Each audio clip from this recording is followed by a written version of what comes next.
Please stand for the Pledge of Allegiance, followed by invocation by Pastor Stephen Mitchell of Port Orange United Church of Christ. I pledge allegiance to the flag of the United States of America and to the republic for which it stands, one nation, under God, indivisible, with liberty and justice for all.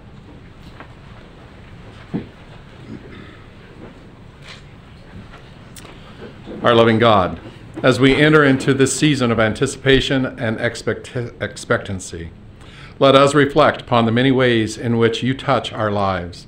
And one of those ways is through our governance of our City Council. As the City of Port Orange becomes alive with the many colors and expressions of this season, we ask that you continue to send your guiding light to the members of our City Council, that they may be mindful of the many and differing faces of this community. We pray that their discussions of the many challenges that our city faces will be fruitful, and their actions will be actions that will continue to provide security, prosperity, and justice to our entire community. Bless each member with wisdom, integrity, tolerance, and joy as they discern those items that are before them this evening. In your gracious love, amen. Amen. Amen. Thank you, Pastor. Clerk, call the roll. Councilman Tremont. Here. Councilman Bastian. Here. Councilman Siltner. Here. Vice Mayor Ford. Here. Mayor Burnett. Here. Public comment for consent agenda items only. Anyone? There being none. Item 5, agenda approval. If you could pull item 7.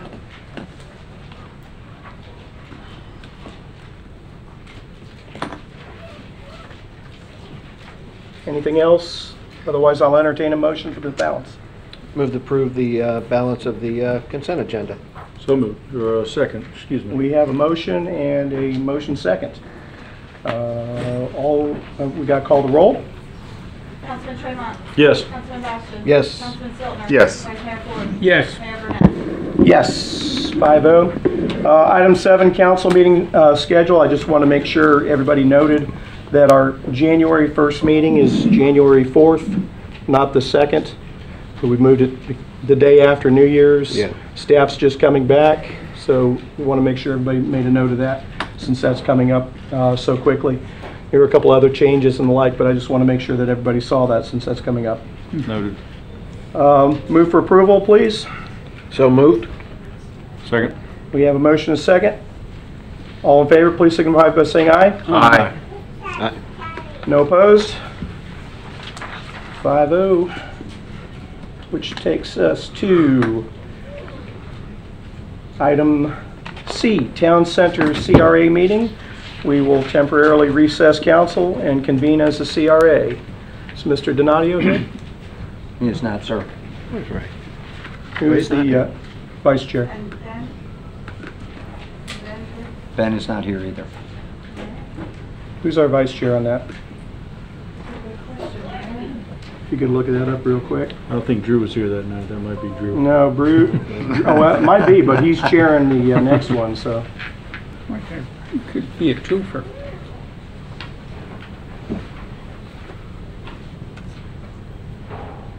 If you can get to those minutes before I can, that's the race is on. It's going to be a full minute, so it's going to take me a minute. Did the January meeting or December meeting? December meeting, so February would have been the minutes approval.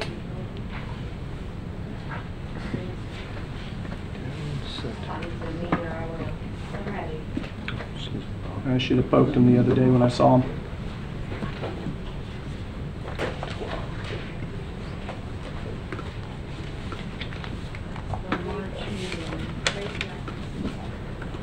He's the chair. Who's the vice? Vice chair is Bob Ford. Lucky me. Your gavel, sir. Whew. Call the meeting of Eastport to order. The town center. Town Center. One ahead. That's yours. Okay. Yeah, we don't need to do that. Call the roll. Call the roll. Please call the roll. Ben Saludo. Chase Tremont. Here. Drew Bastian. Here. Scott Stilner. Here. Ray Donadio. You got it. Okay. Don Burnett. Here. And Bob Ford. Okay. Go ahead. Okay. Do I have a motion for approval of the minutes for September 19th, 2017? So moved. Okay. Second? All in favor? Aye. Minutes are so approved. Resolution 17-2, Port Orange Town Center CRA Tax Increment District Fiscal Year 18 Operating Budget. Do I have a motion to approve? So moved. Okay. Do I have a second? Second? All in favor? Aye. Okay. Resolution, can we do roll call, please? Oh, we got to do roll call? Yeah. Call the roll. Chase Tremont, Yes. Drew Bastian, Yes. Scott Stiltner. Yes. Don Burnett, Yes. Bob Ford. Yes. And that was just to adjust the millage rate to, of the CRA to Yeah, what the- we previously approved for the city rate. Yes. That We is now- what it was. Hmm? That is what it was. Yeah, that was what it was. Okay, so we have adjusted the millage rate for the CRA to match the millage rate of the city. Okay. Anybody have any board comments? No. No boring comments? No board comments? No. Okay, then ask for a motion to adjourn the meeting. So moved? Second. All in favor? Aye. Aye. Town Center is adjourned. Mr. Eastport, All right, I'm gonna need the, yep, that'll have it up on mine. it will be the same one. Hold on a second, I'll call it up. Do you need the agenda? There you Drew? go. Yeah. Here you go, right here. Looks Okay. eerily similar. Okay, so we're opening this, do we need, can we call the roll? Bob Ford, Here. Chase Tremont. Here. Scott Stiltner, Here. Don Burnett, Here? Drew Bastian. Here. Okay, so the discussion tonight will be on the approval of the minutes. Looking for a motion for the So moved. You have a second? second? Okay, we don't need roll call on this. All in favor? All in favor? Aye. It's not as easy as it looks, huh? Well, I'm looking at it here, and opposed? So that passes. All right, we have resolution number 17-2, Eastport Business CRA Tax Increment District Fiscal Year 18 Operating Budget. Can I have a motion for approval? So moved. Second. Have a motion for approval in a second. Can you This call is the roll? the same action as we did in the Yeah, last for the, CR. yeah, to make a run. Can Make everything the same. we call the roll? Bob Ford, Yes. Chase Tremont, Yes. Scott Stiltner. Yes. Don Burnett, Yes. Drew Bastian. Yes. Motion passes. Any board comments? No boring comments? No boring comments? Somebody out there has one. All right, I'll look for a motion for adjournment. So moved. Second. All right. Eastport's adjourned. You gotta call the vote on that? You got a motion a second? You now. Oh, yes, I'll call the, all in favor? Aye. Opposed? Motion carries. Meeting's Eastport is adjourned. There we go. Give your stick back. Yeah. Have your, You weren't loving having that there? And we are you got the reconvened rest as now. council. Which brings us to citizen participation. Now it's my turn to slur the words. Item 13, Florida Elite Soccer Club is here to talk to us. You're up.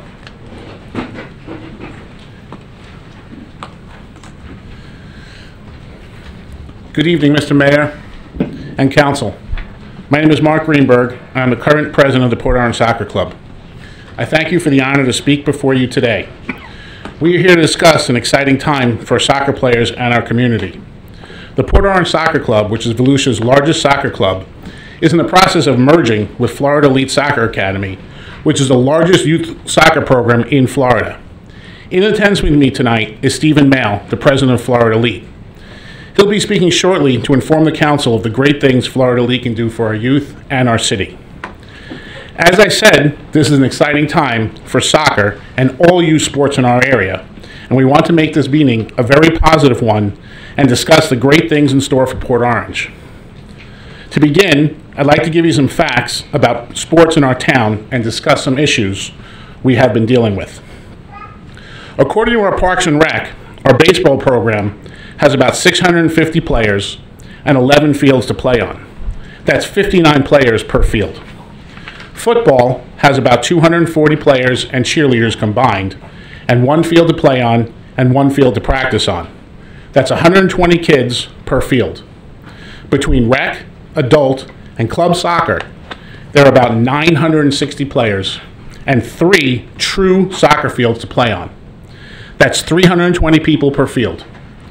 Even if you include the field we call the Hill, that's 240 players per field.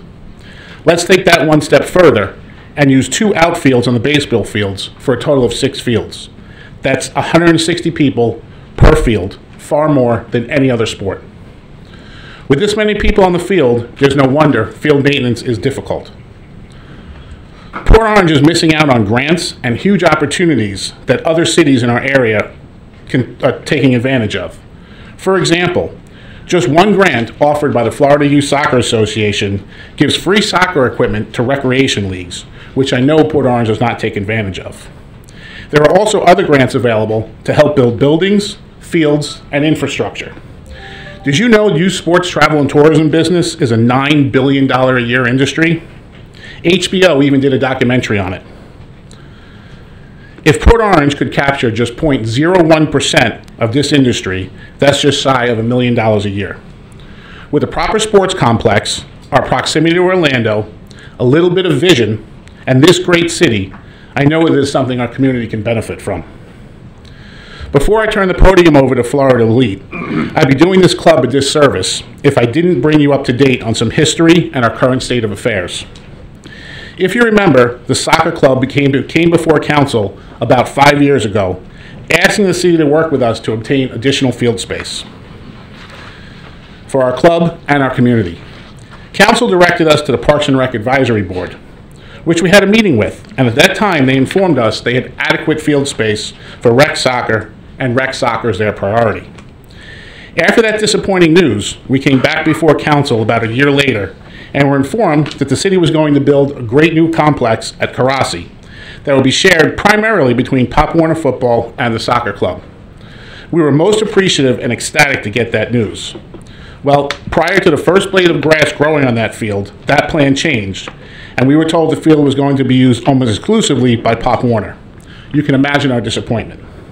We again came back before council and were told the city is going to build a second field and the soccer club would be the main tenant. Again, we were excited and thankful.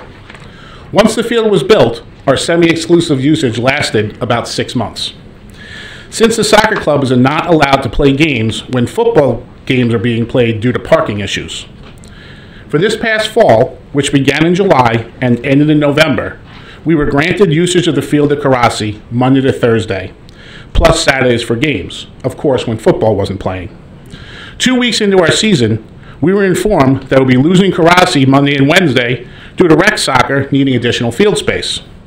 About 3 to 4 weeks later, we were then again informed we'd be losing Karasi Tuesdays and Thursdays for adult soccer. This information came on a Friday, and we were told we'd be using the outfield of one of the softball fields to practice. On Monday, when I called the city to discuss the softball field, that possibility was already off the table. We were told we can use half of the football field at Silver Sands along with Pop Warner. Unfortunately, throwing a ball on a patch of grass does not make it a soccer field. The purpose of me telling you this is not to complain, but to show you we simply don't have enough soccer and multi-purpose fields in this city. I know the Parks and Rec Department does not want to displace the soccer club or anyone else.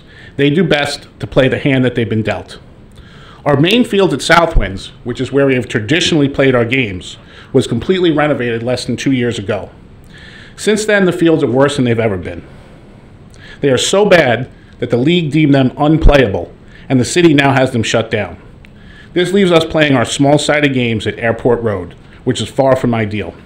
We simply do not have enough recreational space in the city for youth sports, and council has given the Parks and Rec Department an impossible task. You have conceivably asked them to put 50 pounds of items into a 25-pound bag. We are now down to one full-sided field in the city, which is Karasi. If the cities around us have ample fields, is it them that are doing it wrong, or is it we? It's the players that start in the rec, get some basics, find the love of the game, and progress to competitive soccer that become the student athletes that represent our city and their high schools. Student athletes historically score high on tests, stay off drugs and alcohol, and generally have less problems than non-athletes. There's a reason Spruce Creek Soccer is always in the top of their division. Over 90% of the players that play on both the boys and girls teams at Creek come from the Port Orange Soccer Club. As a matter of fact, 100% of girls from our club that are incoming freshmen made their respective high school teams this year, with several freshmen even making varsity. This is a direct result of the training they receive from our club. They would be here tonight, but they're out representing their high school and our city, which, by the way, I'm in trouble for now because I'm missing my daughter's game. We owe it to our community, these players and future players, to give them the proper fields to hone their craft, go out, represent our city, schools, and community in the years to come. When I moved here 7 years ago, I was impressed the city slogan was, "Shaped by choice." Well, I think it's time we choose to build proper recreational fields for our community. Again, I thank you for your time. I'd be happy to answer any questions you may have before I turn the podium over to Florida League. Comments, council comments? I'll just make one. It's not for want of trying. What was it? A year ago, year and a half, 2 years ago, we authorized the expenditure of how many $100,000 to redo the fields? Mr. Manager, will you look into what went wrong with all the money we spent on the Southwind fields? I'm not convinced that anything went wrong. You just think it's overuse? As Mr. Ball has pointed out previously, as a representative of ZEVCO and somebody we work with on field maintenance and stuff, the area out there is probably not the best for fields of that nature, and the additional play that we allowed on it by everybody, not just this soccer club. Led to its demise. If you recall, I believe we did the city center soccer field at the same time, and it had withstood a little bit better than that area. Mm-hmm. And also, if you recall, that there were some issues on the contracting of that area as well that I don't know the particulars of, but it might have been the way it was done, or when it was done, or how it was done. But there are a couple factors that led to the rapid degradation. Is there anything could we look into what we can do to bring any expenditures? What can we do to bring those fields back to the level they should be at? I would say yes. Everything costs money. We currently did not budget for that. We can look into options for Southwinds, and one of the options might be Southwinds just isn't the right place for a soccer field. I'm not convinced it is, because it was built on a former dump. So I think you're going to have an excessive amount of settling beyond the norm. Yeah. So is City Hall. The soil there, Bob, Bob, we can put in hundreds of thousands of dollars every 5 years, and that's what we're going to keep having to do in that particular location. So we can look at other options. Nothing is going to be quick, and nothing's going to be free. But yes, we can. There are plenty of options, and without getting into details, please, you know that I'm looking under the land options for Parks and Rec that may evolve here in the next 3 to 5 years, but nothing in the next 12 months. The problem we're facing is land is extremely expensive in Port Orange. Okay. So are hurricanes. Yep. So are hurricanes. We've just got whacked pretty bad. We're below right now our self-imposed level of finance. We try to keep reserves at a certain level. We've been unable to do that with the hurricanes. The one amazing thing that's happened to me after I came on council was to learn how much sport fields cost. The land is about half the value. Approximately half is preparing the land and building the various infrastructure for the field. So it's no easy task. As you know, I championed the first one at Karasi with the lights, and then we put a second one in. You guys are outrunning us, and one of the reasons you're outrunning us is because it's not that Port Orange isn't doing it right. We have made major investments. I think proportionally we spend more on recreation than almost anyone around. We just have an amazing number of children here, which is a good thing. For Florida, it's unusual. And if any of you have been at the parade, it was impressive to see how many children were there. It was good. So it's kind of a pleasant distraction and a financial problem to do. But I'm just saying we have tried very hard. Every council has done it. I thought when South Winds was going to be rehabbed that it would solve our problem, but obviously that is not true. Is there anything we can use South Winds for? That's a nice piece of property out there. If we can't do it for soccer, is there any other sport that can be used out there? I don't know. We'll have to look into it. Pickleball. Pickleball. That's it. Concrete. Pickleball is an East Port Orange hobby. Okay. That's all. Well, What else? I'm good. I want to hear from the other fellow as well. Before you step away, tell me how the merger's going. Where you at? Excellent. Where you at with it? we should be finalized by springtime. Everything's going great. As far as I know, they're happy, we're happy. I think our kids are happy. They get to play on some pretty big stages. They've been brought up to the big clubs up in Jacksonville and Palm Coast to play on a lot higher elite teams. And there's no one else in Volusia County that's been able to provide that for these kids. So, Coach, I'm sorry. Please. Aside from the field, just real quick, how many Port Orange kids do you have in your program? Port Orange residents? Port Orange residents, about 150, roughly. On this Florida elite team? Mm-hmm. Okay. Now, one of the things I like to see when we partner with somebody, I notice, see your logo there.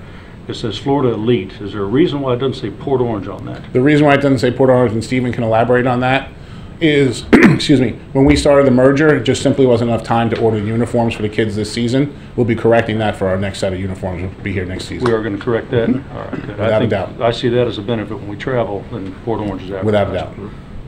There just simply wasn't enough time to get the uniforms. There's 8,000 kids in the club total. Sure. So it just wasn't enough time. When is that? We should be ordering new uniforms the end of this year.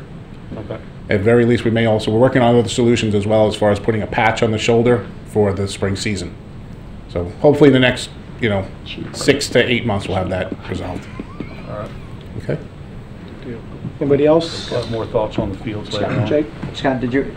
Sure. Yeah. Um, I'll chime in my class. Just a couple of comments on what Mark was talking about.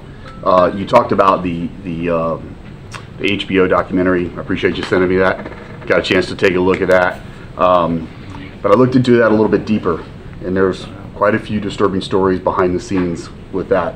Are you aware of those? I do. Okay.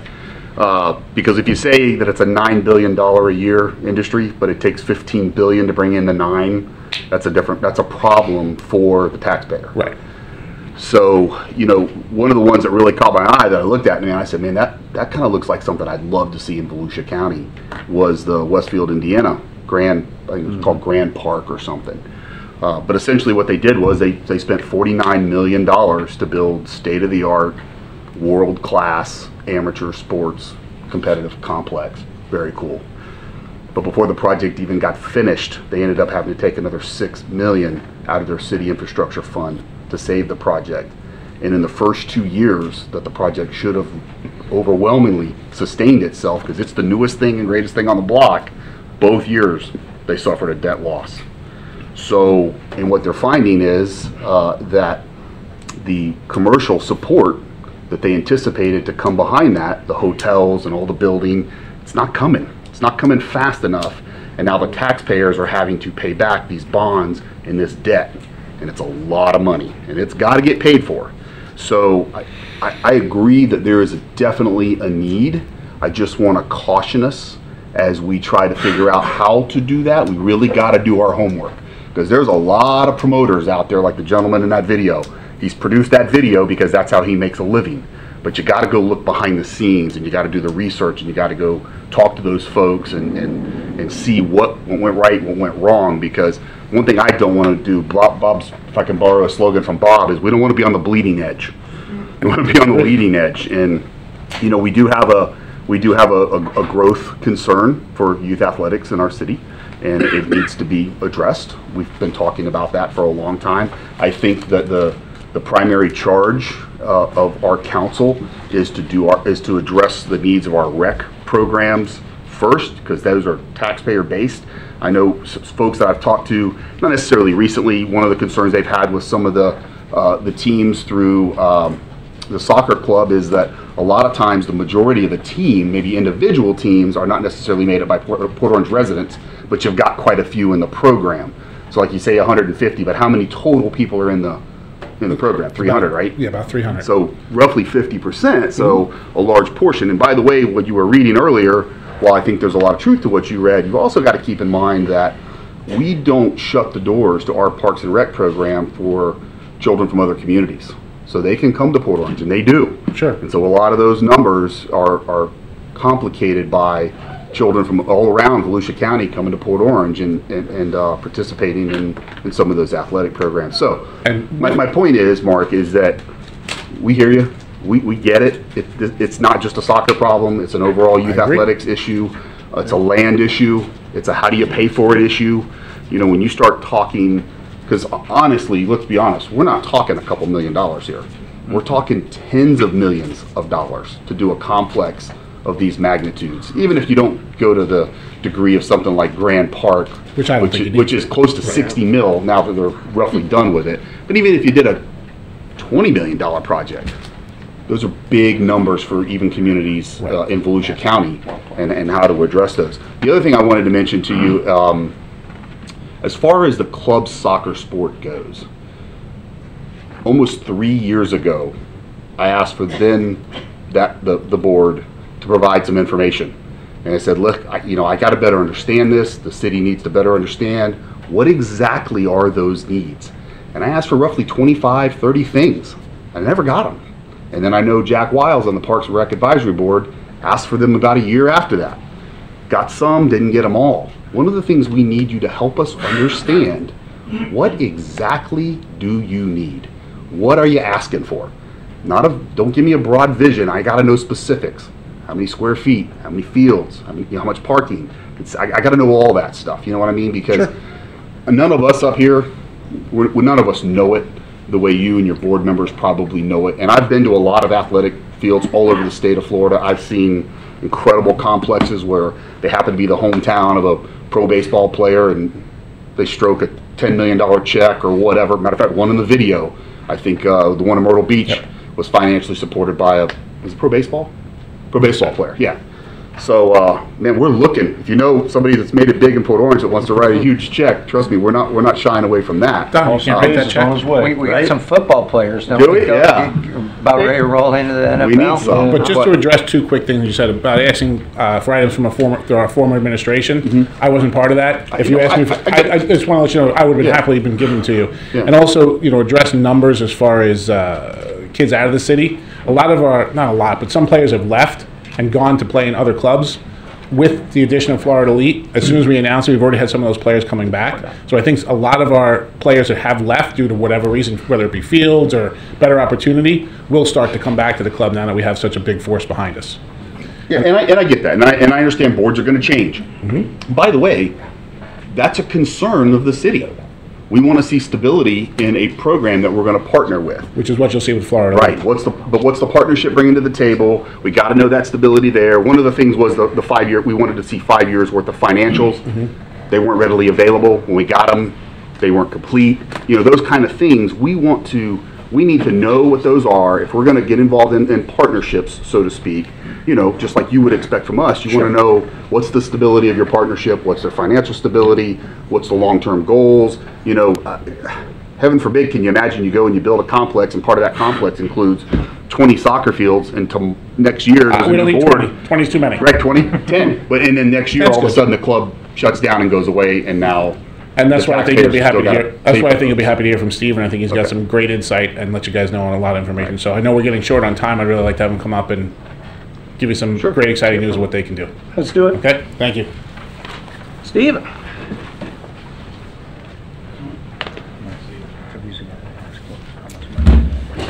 Thank you, Mr. Mayor, City Council members, City Manager, and Mark.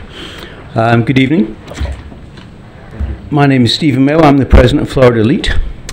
I was warned in coming here that perhaps all of you were not great soccer players in your youth. That's okay. I confess neither was I. I'm still not. However, as I walked in, I saw the City of Port Orange organisational goals.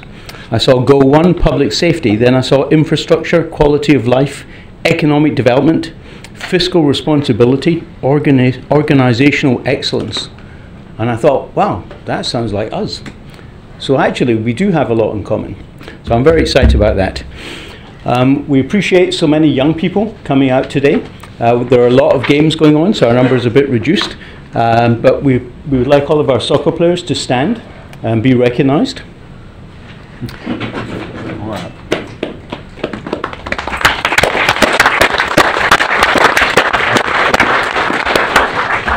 You'll notice in the fluorescent yellow uniforms, we've actually not, we avoid car accidents. Players never get run over in car accidents.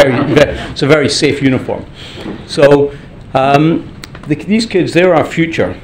And I don't mean on the soccer field. These are our future community leaders. You can sit down, yeah. Although they should have strong legs, so standing shouldn't be a problem. As President of Florida Elite, I hope that the lessons that these kids are learning stay with them. And I don't just mean the lessons of soccer. What I mean is the life lessons. You're learning resilience, determination, perseverance.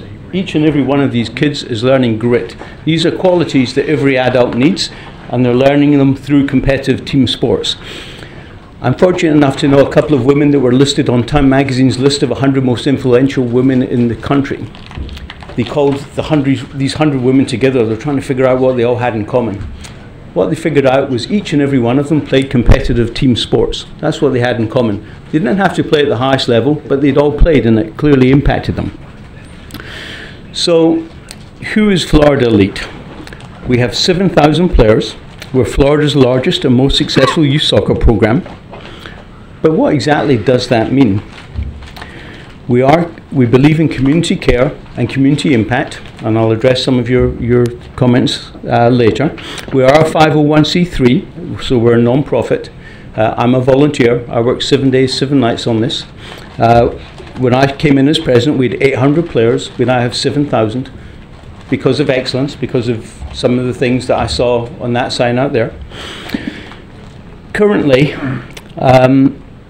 we have an English professional team visiting our complex slightly further up the road. They had a conversation with Nike.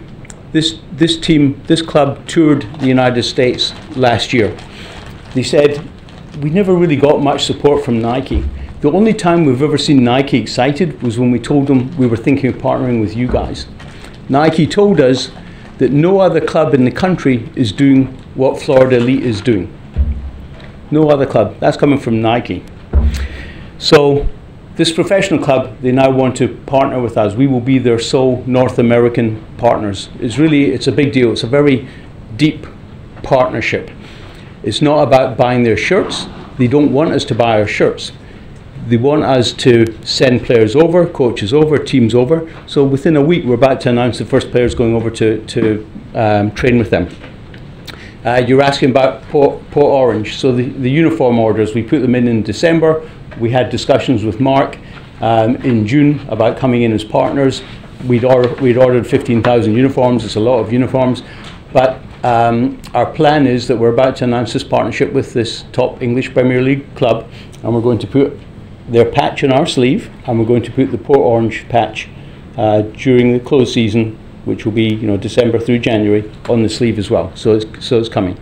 So I appreciate that was an important part, and we recognise visibility is extremely important. When you advertise that you're playing in tournaments, is it going to say Florida Elite or Port Orange Soccer Club? It will say Florida Elite Soccer Club in Port Orange.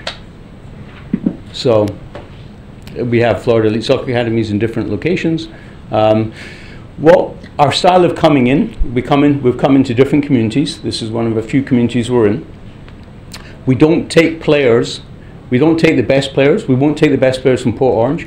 What we will do is we will present them with opportunities. So we want to keep the best players in Port Orange, but then we also want them to play, to get visibility in front of college coaches, so we'll allow them to dual roster with our top teams. This provides tremendous opportunities. So we're also in the process of partnering with a national soccer federation. They want us to come in and do what we were doing for Port Orange nationally. It's a small Caribbean country, it's not England or Germany. But they want us to come in and present opportunities for their kids, train their coaches, provide the infrastructure, the way of doing things which takes everybody up a notch. This has never been done in the country before. There will not be a partnership like we have with this English professional team. No other club in the country is about to partner with a country. And we're bringing this expertise to Port Orange. So we chose the name Florida Elite deliberately. With Elite, we are elite. We want to be excellent. On the other hand, sometimes elite can have a kind of exclusivity. That's not what we're about. Florida Elite is about inclusivity. We never turn down any kid based on ability or based on financial means. As I said, we are a non-profit. We are going to be giving away about $125,000 in scholarships this year, a chunk of which will go to Port Orange kids. You were talking about being profit-orientated. We run our organization like a business, but we're not profit-orientated. We do everything for our kids. So when our kids buy Nike uniforms, some competing sports organizations will, they'll get a kickback from Nike. We actually reduce the price of our uniforms so that the kids are getting uniforms that are twice the value. What do we do for the kids? The program divides into recreational and select. For our recreational kids, we provide free clinics. We bring in our professional staffing to run the recreational program. We provide free clinics. Some of our recreational kids said, we don't get to play in tournaments. So the last couple of years, we've started hosting tournaments for our recreational kids. Goalkeeping, as in many sports, is a specialist position. We allow every recreational kid to be trained by a select goalkeeper. They can join the select goalkeepers. No other club does that. I'm very proud to say that no other club in the country does what we're doing. That's why we've been recognized by Nike. That's why they offer us tremendous support. That's why you had an English professional team touring the United States last year, not meeting with anyone from Nike until they mentioned they were partnering with us. So the select teams, they get to play. You know what? Last week, somebody was talking about the local high school. It was tremendous. They reached the football team, the other kind of football, the one you use your hand, not your foot. The football team had reached the state semi-finals and everyone was excited about that. That's what Florida Elite does at every age, from age 8 to 18. Every one of our teams is top 4 in the state, boys and girls. That's our aspiration. 95% of them are up there. There are the occasional exceptions. Every single age group. That's what excellence brings in. We bring in sponsors. We aggressively find sponsors. Every kid gains. In essence, every kid has a scholarship. About a month ago, I was out of our fields watching 3-year-olds being trained. As I looked across, I saw we had the former head of the New Zealand Youth Soccer Federation training 3-year-olds for free, and I saw the winningest coach in Jacksonville University's history training 3-year-olds for free. They have this passion and commitment, and they bring it to the kids. So we have college showcase events. We have, when I first came in as president, we'd be excited when we got 1 or 2 kids college scholarships. Now, this year, we expect 50 kids to get college scholarships. It's not just our first team. It's not just our second team. We're now seeing kids from our third teams getting college scholarships. Last weekend, we hosted an ECNL event, which is the Elite Champions National League at Palm Coast. We had teams coming from New York, California, Ohio, Nebraska. I'm still not sure where Nebraska is on the map, but from all over. North of Jacksonville. Texas, I'm familiar. I know Texas because I got married there, but Nebraska, I'm not so sure about. Tennessee, they were all coming because we had a college showcase. They were all playing in front of college coaches. We had our first teams out there, our second teams, our third teams. I was talking to parents who were from Port Orange who were out there. Fantastic opportunity to play the best teams in the country. But in addition, when these teams are coming from New York or California, often the parents on these teams are key business decision makers. You're bringing people, you want visibility, you want to see the Port Orange sign there. You're bringing people to, in this case, Palm Coast, who now look around Palm Coast and we see people moving in. Plenty of people are moving in and they're locating around our soccer fields. That's what Excellence does. The visibility, what this does for your community is tremendous. So what can we do for you? We talk about community care and community impact. I'm personally involved in, as a sideline, I'm involved in scaling up businesses and working with entrepreneurs. That's my other passion. And that's how we've run the soccer club. Our community impact, using numbers based on Duval County's numbers, our community impact, we bring in Region Cup, we bring in State Cup, we bring in ECNL, we have tournaments. We have 150 teams that go out. When our 150 teams go out, they bring back hundreds of other teams. We had a tournament in August 20th. You can imagine how warm that was. We had 300 teams coming from all over the southeast to play in this tournament. Our economic impact is $75 million. That's not what the kids pay. That's not the economic, that's people from outside of Northeast Florida coming in to play in our tournaments. That's outside money. We're not looking for a $20 million complex. We're looking for a 4-field complex. If we can have a 4-field complex, we can bring teams in. That's sufficient for us to host part of our tournaments here. The cost of a field, it varies depending on the location. But I can tell you, if you include parking, the size of the field and people's standing room, we're talking about 3 acres of field. So we're really looking for a 12-acre complex. Cost of a field, the actual grass part is about $150,000 for a field. Obviously, if the field needs to be prepared, there are additional costs. So we're not talking about a $20 million development. But what we are talking about is a proven soccer club. Our goal is to be the #1 club in the country. Nike privately have said that they see us being the #1 club in the country. We bring it in. If Port Orange was doing this on their own, you'd say, a bit like the club up north that you were talking about, well, what's their pool? It's costing $20 million. They want to bring in teams. But with us as #1 club in Florida, teams are desperate to come and play us. We're pulling in teams. That's the difference between what we do. Port Orange could not have done it on their own, but as part of the Florida Elite community, we can pull these teams in. And that's how the numbers work. Also, we partner with lots of, some of our major partners are restaurant chains. But in addition, it's not a coincidence, there's a major development going on. Our primary complex is at Veterans Park, which is just off Racetrack Road in St. Johns County. At the bottom of Racetrack Road, you will see there's a $1 billion complex going in. Retail shops, lots of stores, and they're bringing in hotels. So that's been done by John Payton, the former mayor. He's a parent at our club. I meet with him on a regular basis. We have these discussions because they know that we fill hotels. Marriott is a partner of ours. We like to do it that we take over a Marriott complex. So you see 3 Marriott hotels together. We come in, we take them all over. So we have these discussions. That economic impact, these relationships, we bring in. Our partners are kind of the local chains like Metro Diner and Lana Palera, who are also looking to grow in the southeast. So we believe in the visibility that you were referencing about having the badge on. We believe in economic impact. We believe in collaboration. We believe in sharing resources. And we believe in working together. The future is these kids. We're giving everything we can to these kids. Our executive director was voted the #1 coach in the country. That's because we believe in excellence. But it's not just that. He built 2 #1 clubs in the country and he ran a 3rd. Hey, Stephen. Yeah. So you don't lose us. Okay. Sum it up. Bring it together for us. Sum it up. Right. Yeah. Sum it up. We want to give to you. It's a call to action.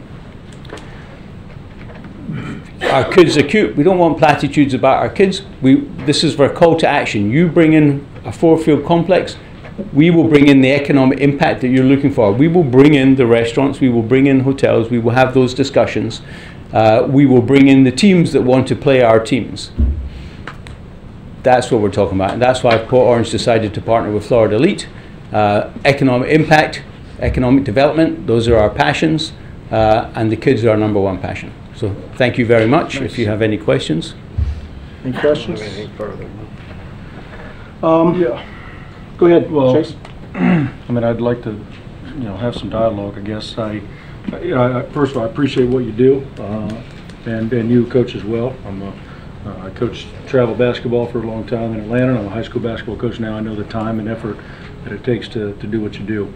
And I appreciate that, but at the same time, I'm a councilman up here tonight when I look at these decisions. I appreciate the partnership, but one of the things, and I always say this to any team that we partner with, you mentioned you had quite a few partners.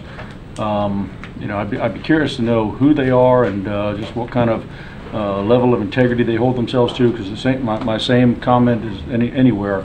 You represent Port Orange wherever we go. I just want to be assured that wherever we go, and all of our partners, because anyone that's partnered with you is naturally a partner with us. Right. That we hold them to the highest level of integrity. Right. Because I don't want just our name advertised. I want to represent it well. Right. Also, from a partnership standpoint, my question is, if I think what I'm hearing your question is, or your overall request is, we provide the fields, you'll give us the economic benefit. Right. Right. We are a non-profit. We do distribute our money. We're not looking to make a profit. At the end of last year, we had about $100,000 left in our bank account. As a commitment and as signs of a partnership, we're happy to give that $100,000 towards building a 4-field complex. Well, there you go. That's what I'm looking for. Right. Whatever that number is, because I look at the teams, the clubs that we partnership. I think Pop Warner was mentioned about Karachi, them getting the field. Well, they put in about $250,000 right. Into that. Port Orange Panthers has raised up into tens of thousands to, I guess, redo all children's park. Over 100. Over 100. So, and whether or not, whatever that commitment is going to be from you guys, there, at least from my end, I think if there's going to be a partnership, there's going to be that expectation. Right. I'm not willing to write a check and hope I get it back later on. Right. With economic benefits. I think Pop Warner is a for-profit. We're a non-profit. So, they're not. they're not. Okay. No. All volunteer. Okay. So, and all your coaches are volunteer? No coaches get paid, right? no, we have paid coaches as You do well. have paid coaches. We actually have, if you include referees, we have about 400 full-time and part-time staff. Okay. We are a major organization, but most of those are part-time. Yeah. Anything else? So what I would ask is bring us very specifically what is it you're asking for. Because what I hear is you're saying we need a 4-field complex for 300 athletes. I don't see how that works.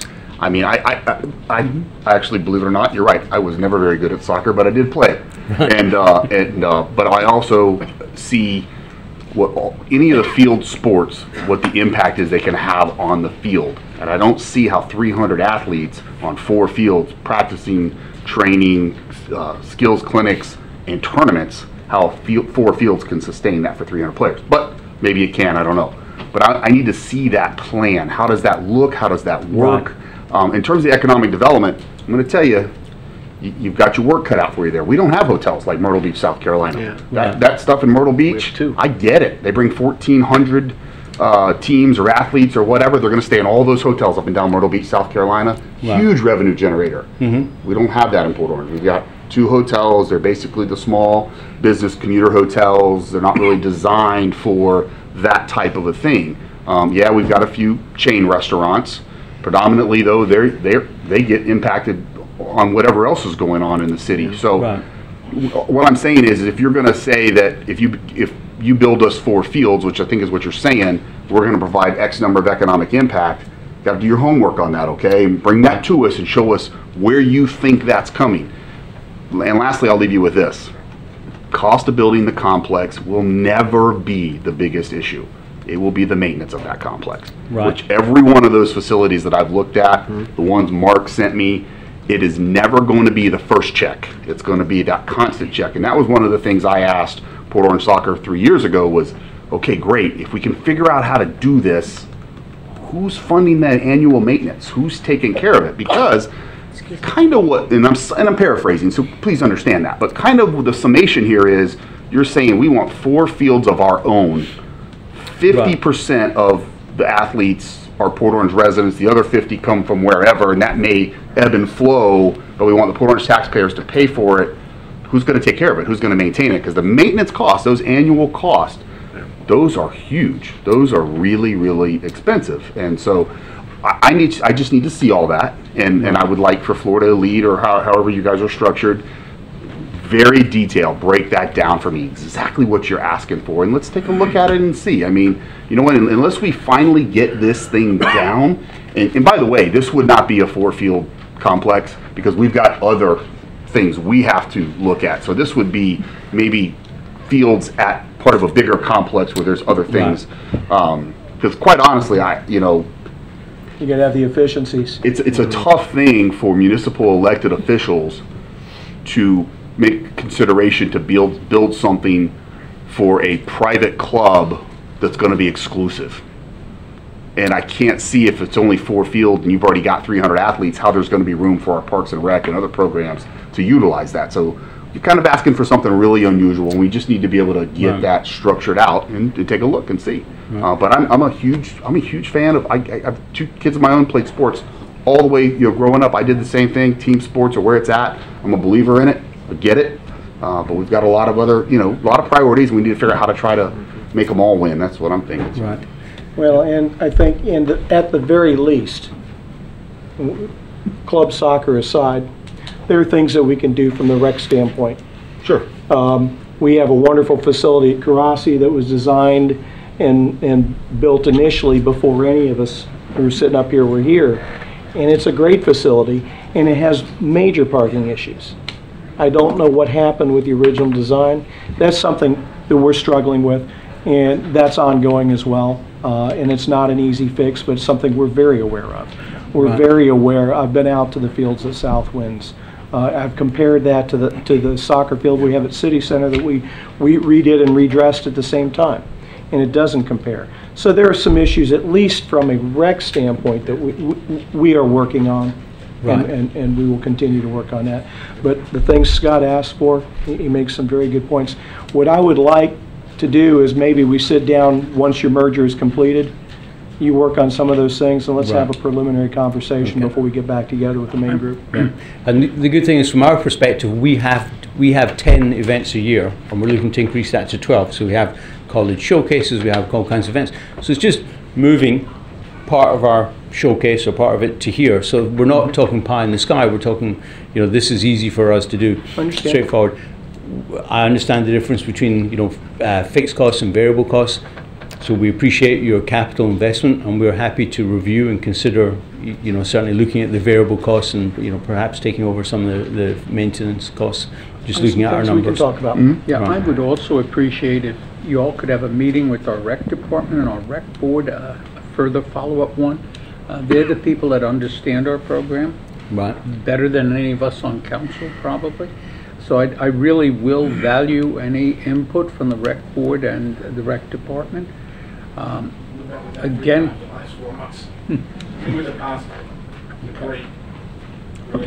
but I would say if we're going to get serious about it, it really needs to have them involved. They suggested last week 6 fields, but we're happy to go with 4.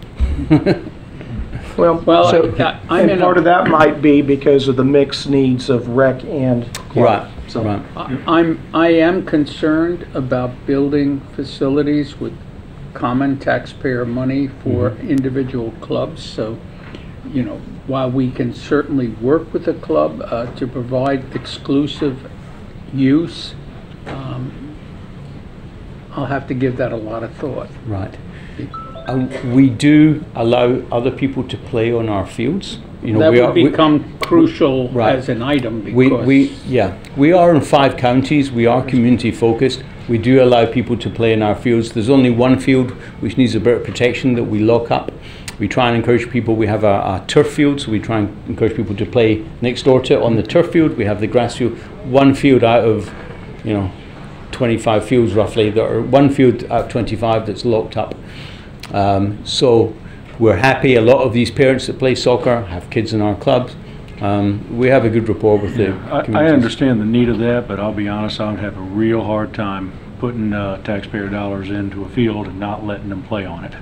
Right. That's, that's tough to get around. Right. And I understand. You don't need where to. you're- I understand fully where you're at. If I'm building a gym, I don't want anybody on my floor. Right. But the fact is, if somebody else is building it, that person ought to be able to play on it. You know what? The problem with that, it's only one field out of 25, and actually it's a bit like the field that you're talking about that we play on at Port Orange. It gets overused, and the grass, it was not built on a great surface, and they did they did a cheap job basically, so it's never been a strong field. So we just keep people off it because it's not a strong field, and if you play on it a few times, it Yeah, gets the main damaged. field, I wouldn't have an issue with Right, that. but everything else, our other 24 fields, people can play on. Stephen, thank you very much. Thank you very much. Appreciate I it. appreciate you Thanks. listening. Thank you. Item 14 is request. Mayor, would you like any city manager comments on that? I'd love some city manager comments. All right. So as I had mentioned earlier, and if you recall, we had a joint Parks and Rec council meeting a couple months ago where we discussed a study to look into a large complex. We didn't have, we didn't budget the study to see about the complex. However, I believe you're all aware that I'm speaking with some folks that own property that may be amenable to a situation that would not be cost prohibitive for the city, and maybe given the right situation, that person might be willing, and I don't know, but I can talk, might be willing to set aside some property where they deal directly with the soccer club, and the city participates somewhat with the understanding that it's their fields, and they maintain them, and they own them until they go away. Then it reverts back to the city. We've done things like that before in other cities. It's possible, and we're right out of it. So please give me a little bit of time on that, and I expect by mid-year I'll get a good feel for where we can go with that. But again, nothing's going to happen in the short term with that. And I'll come back to you with some options once I get a feeling that the landowner is willing to wiggle around a little bit. Okay. All right? Good deal. Thank you.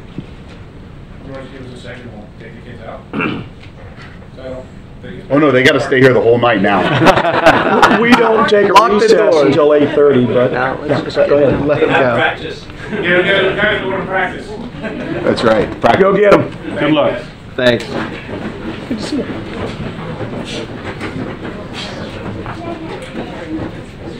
You like the bright colors. Yeah, the shirts are cool.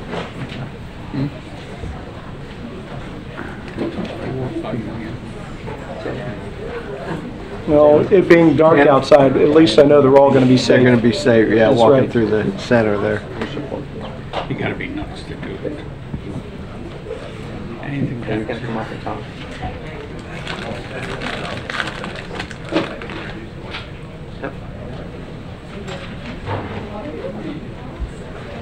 Item 14 is going to be a request by Habitat for Humanity of Greater Volusia County to reduce the application fees to actual cost for 2 minor subdivision applications.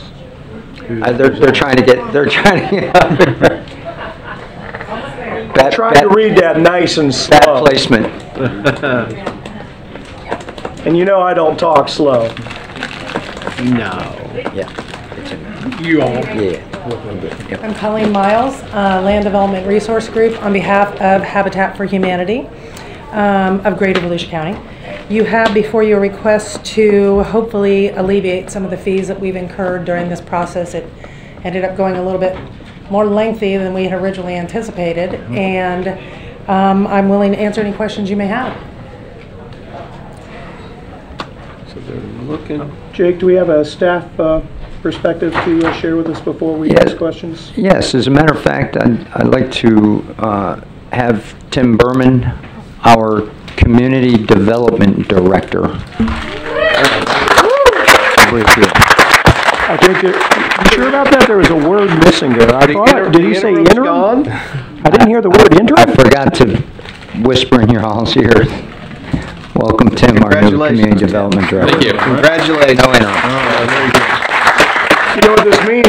Now we expect twice as much out of you right now. You got to put a lot of really big. By the way, department heads, I hired Tim as our Community Development Director earlier today. Tim Berman, Community Development Director. Surprised I got that one right. Yeah, basically, the subdivision here for this Habitat one involved essentially 2 applications to get it to where we are today. Basically, in both of the applications cost $2,000. What we did was we tracked staff time throughout the review. The initial one did have a lot more staff involvement in there, basically in terms of the review, and that's kind of what the cost was. The second one was a little bit, easier. We had a lot of the information already there, and that's kind of why, basically, the application was for $4,000 and staff's cost was around $1,500 then. So staff is supporting basically the to reduce the cost down to cover what staff's expenses were for both of those applications then. To cover the actual cost. Actual cost that covers staff time, paper. We included everything in it. Council, let's ask our questions of Tim first, and then we'll come back to Colleen. No, so you got yours well, answered. well, since you, yeah, I just want to make sure that the full cost was being recovered, so that works for me. Any other questions? Congratulations. Thank you. Yes. Congrats, Tim. Congratulations. You better not leave. If you do, you're fired. That was very insightful. Did you have any more questions? Questions for Colleen? Council, you care to take action? Yeah, I don't have any questions. I'm not. I plan to tighten my wallet big time on fee waivers because I was proponent for keeping the tax rate as low as possible. At the same time, I'm not looking to fill our budget on y'all's backs. So I'm pleased that you're meeting and we just don't have to go in the hole. So no pushback from me. And I would entertain a motion to reduce the cost for staff to the recommended $1,536. So moved. Second. We have a motion, a second. Any other comments? Yeah, I just want to say that they do such an excellent job and such an important job in our community. It is an absolute delight to help them as little as we're helping them. Any help, I'm sure, is good for them because they are doing a tremendous job. Because every dollar we save them, they'd be able to put back into something else. And you have 2 houses going up now or 1? 3. 3 houses going up. There's 1 currently under construction and 2 more we're waiting permit on. Okay. Have you met our new community development director? No, I haven't. Congratulations. Congratulations.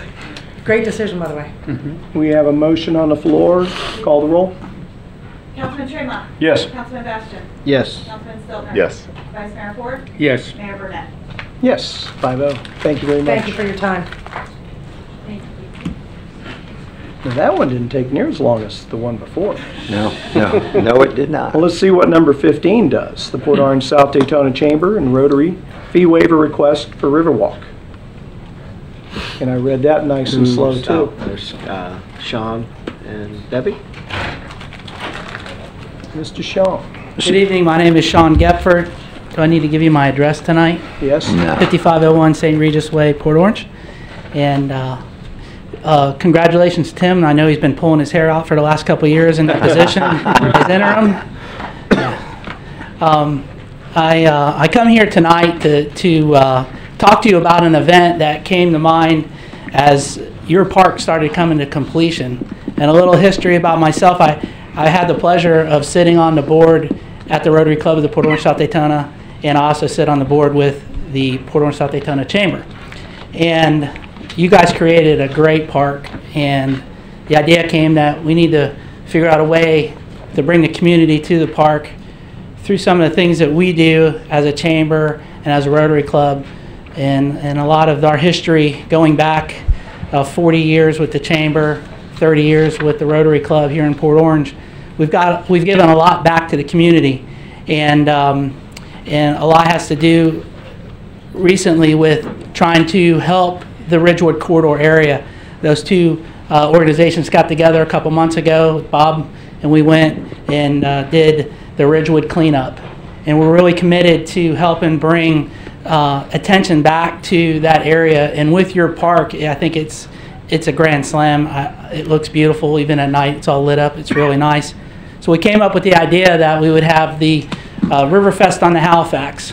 It's a 3-day event in May 4th, 5th, and 6th. And the event kind of starts off with like a captain's meeting party on Friday, where we're going to have a land and sea feast. We have entertainment booked. It'll be at the Riverside Pavilion, where the Chamber has their offices and where our Rotary Club meets every Tuesday at noon. So it's our home, and it's a great place to celebrate this event and kick that party off. 7:30 Saturday morning, we're going to have a 5K. Then it's going to be followed by an elite stand-up paddleboard race in the river right there. And then what we followed after that is throughout the day, a craft show in the park. And then we're going to bring back an old field day challenge, a corporate field day challenge. We're going to be reaching out to the corporations in the area to put teams together, do a little tug of war, 3-legged race. I think our mayor will even sit in a booth to get some pie thrown at him. Please don't put him in the 3-legged race. That afternoon, we get into some live music and food trucks, and just a great opportunity for the community to come out and enjoy the park, and us to showcase some of our businesses and our sponsors. And Sunday morning rolls through. We're going to do a church service there at the park. We're going to roll back into our craft event. We're going to have a motorcycle show along with a cornhole tournament, and that'll take us into the evening and conclude the event. And what we were planning on doing with this event is to have it year after year and to grow it. Maybe an inshore fishing tournament. There's all kinds of opportunities that this park allows us to do. And what we're seeking really tonight is a partnership with the city as well.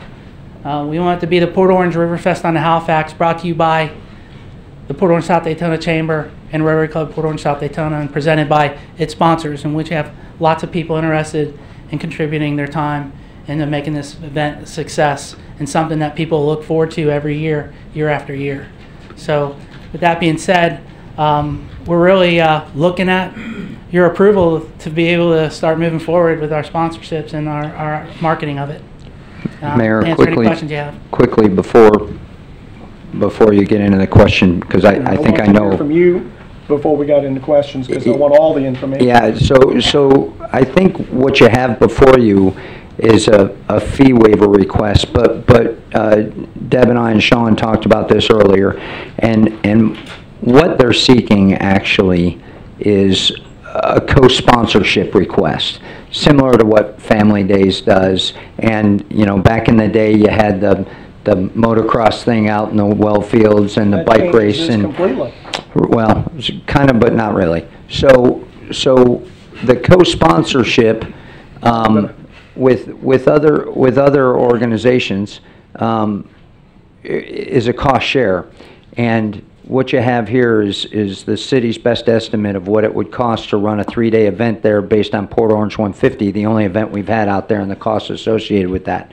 So before we go asking for a specific amount, I suggest that we kind of change it to seek your approval to join into. We already have a contract with the chamber to just wrap up a co-sponsorship agreement, long range, every year, and to allow them to have this kind of event at least once a year, and come up with a cost share that we'll bring back to you for approval. But what they need tonight is kind of assurance that they can have their event on the date they can have it, and then we'll work out the cost share. That's something that's amenable to both the chamber and the staff. Now, you all know that we're trying to get economic development down there. It's the part of the chamber's vision and part of the city's vision and part of our partnership and our contract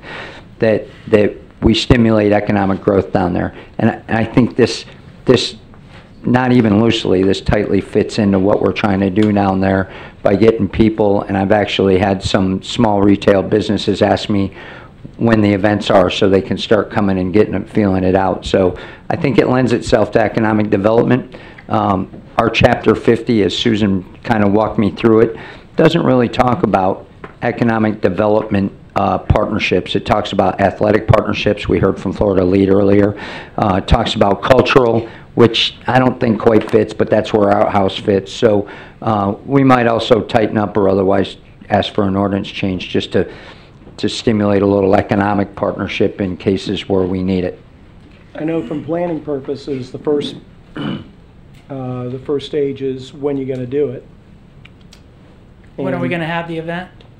Tell us. I mean, we've already talked. Yeah. Oh yeah, no, the event is May 4th, 5th, and 6th, 2018. Okay, so 6 months away. Mm-hmm. And our committee has been formed. We have been meeting on a weekly basis, and we've got it planned. We've got the players in place, but without an approval, we really can't. We can't say we're gonna have an event without you saying, "Hey, you can use our park." Do you have good food trucks? Well, we're gonna have the best. And Jake, before I'd like to hear that. Before we move forward, if we agree on the date and the concept tonight, staff has plenty of time to work those things out for us. We do. They want to start advertising. I don't hold them up with that. We'll get the contract and the cost before the event starts. We'll agree on it, or we won't. We'll come back to you and wrap that up. I think we have plenty of time for it. They just need to start advertising. Bob, questions? Not a question so much as an observation. Thank you for what you're doing. This is exactly what we need. And the other thing I'm going to say to staff, please be gentle with the cost, particularly the first year or two. Startup is always difficult, and once you've got the thing running, I am very interested in that being a success. And startup costs are very expensive, so I urge staff to be gentle in the fee structure. You can make it up later when it becomes a rip-roaring success. Yeah. So just to be clear, the fee structure is already developed. So there's no gentle. As we get these events, it will narrow down how much each event costs, but we have no idea. So now, since I was police chief here and dealt with a lot of events, I used to reassign officers to the event and charge no one anything. I just used regular officer time. There's a lot of things we can do like that. I just don't want people to think of our events like this as a way to help their budgets along. This needs to be something to help Port Orange. you're talking about staff budgets. Yeah. Be creative. Yes. Be creative. I'll pay for it till we're out of money. Just give me the word. Okay. Chase? No, I was just going to move to approve the date and suggest we come back and discuss the partnership. You have a motion, second. Drew? Yeah, the only comment I would have, it is appreciated because we didn't build that park to not use it, of course. Right. Absolutely. And it's something we have to get things going there. So when I think, I don't know if this is along the way you guys are thinking, but when I think partnership, I'm thinking 50-50. Is that something we could work towards, or would that is that out of line? We will work with them. Okay. For the fee structure, and we might, but that 10.5 or 10.8, that might come down to something much lower than that as we start having events. We just don't know. That's our best estimate. So and keep this in mind that the chamber does a lot. Kind of payment in kind stuff. They helped us clean up Route 1 already once and probably do it again. Well, so I get that, but we probably the most important thing to remember is any event that's held there, and that's that any event we hold is going to require maintenance issues. The grass is going to get, things are going to get tore up or damaged slightly, or just worn, and so we can't forget about the difference with this in this relationship. And we have a relationship like this with other people, but not too many, is we have a current contract with the chamber for economic development. So this kind of fits into that already, whereas others don't. But I get the wear and tear, and I get the maintenance. Yeah. And I don't feel like you got to do too much shoehorning to make this one fit. No, we don't. Scott? From a cultural aspect that the city manager mentioned, he did mention cornhole. I just want to say that's kind of. Yeah. No, there you have it. You might not have heard. I can fit it into that, Yeah. right? You might want to run through Sean, that. I thought food trucks was the culture. There you go. Thanks for what you do, first of all. Yeah. It's my pleasure. So, I'm a big fan of events and festivals. You're right, beautiful place. I get tons of comments all the times about it. And then, of course, the very next comment is, it looks great. When are the events coming? I kind of have a vision. I'd love to see maybe 6 marquee events evolve. Not all in one year. I know it takes time. But I was here when Family Day started, and it was a tiny, I was actually, Bob mentioned the police department. It was a street. I worked one of the events when it was in the neighborhood and transitioned over here. So I get these things start small, they grow, and the next thing you know, you've got something like that. It'll be Dream something big, start everyone will small. want to come to every year. What excites me about this is the people that I know that are behind this, like yourself and Debbie and those folks. So I know the quality that will come. So I have no reservation about making an investment, because I think an investment in this event is an investment in the River District, which is what we're all hoping for.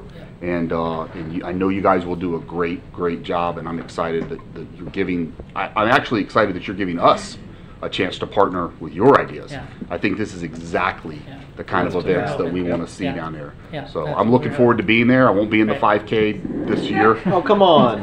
We got a family walk. Family walk. Family walk, Family but walk. I may tune up a little bit on the cornhole. But Tug of war, man. Tug of war. we'll You can see. be the anchor. You might want to run that itinerary back. I think. Yeah. I tell you what, if they're going to throw pies in my face, I might be on vacation I'll that tell you what, weekend. it's going to be a full day each day. It's going to be really fun. Awesome. Scott, thanks for the memory lane back, because I was at Family Days in the neighborhoods. Wow. That's right. Anybody, I do. you got anything else Yes, sir. you want to add? Or No. you don't want to try to talk us out of it? No. Okay. There you go. Anybody else like to speak to this? Try to keep your mouth shut. There being none, call the roll. Councilman Tremont. Yes. Councilman Bastian. Yes. Councilman Stillman. Yes. Vice Mayor Ford. Yes. Mayor Burnett. Yes. Thank Sean, you. thanks. You did a terrific Thank you. job Thanks, with Sean. the GED committee this year. We appreciate that. Thank you very much. That brings us to citizen participation non-agenda. Here's somebody I haven't ever seen here before, Mr. Brian Spees, is it? Who? Must Never must heard be of this Must guy. be a new Must be guy. a new resident. New resident or? Where have you been, Brian? I haven't had anything to complain about. Well, I hope you're here with full of praise then tonight. Well, I got this big old monitor in my face, so I can't see you. Come to Mayor. the side and use the hand mic. So we got That's this. why we got it. We There got you this go. new system for you. Now we can Brian. see you. Now. There. Now we can see Turn it you. on. I think so. Mayor, council, city attorney, city manager. I'm coming here with a long overdue thank you to the mayor, to the city manager's office. Don, you know of the unfortunate situation at my house with the tree situation. Unfortunate, but the response to it is what I really appreciate.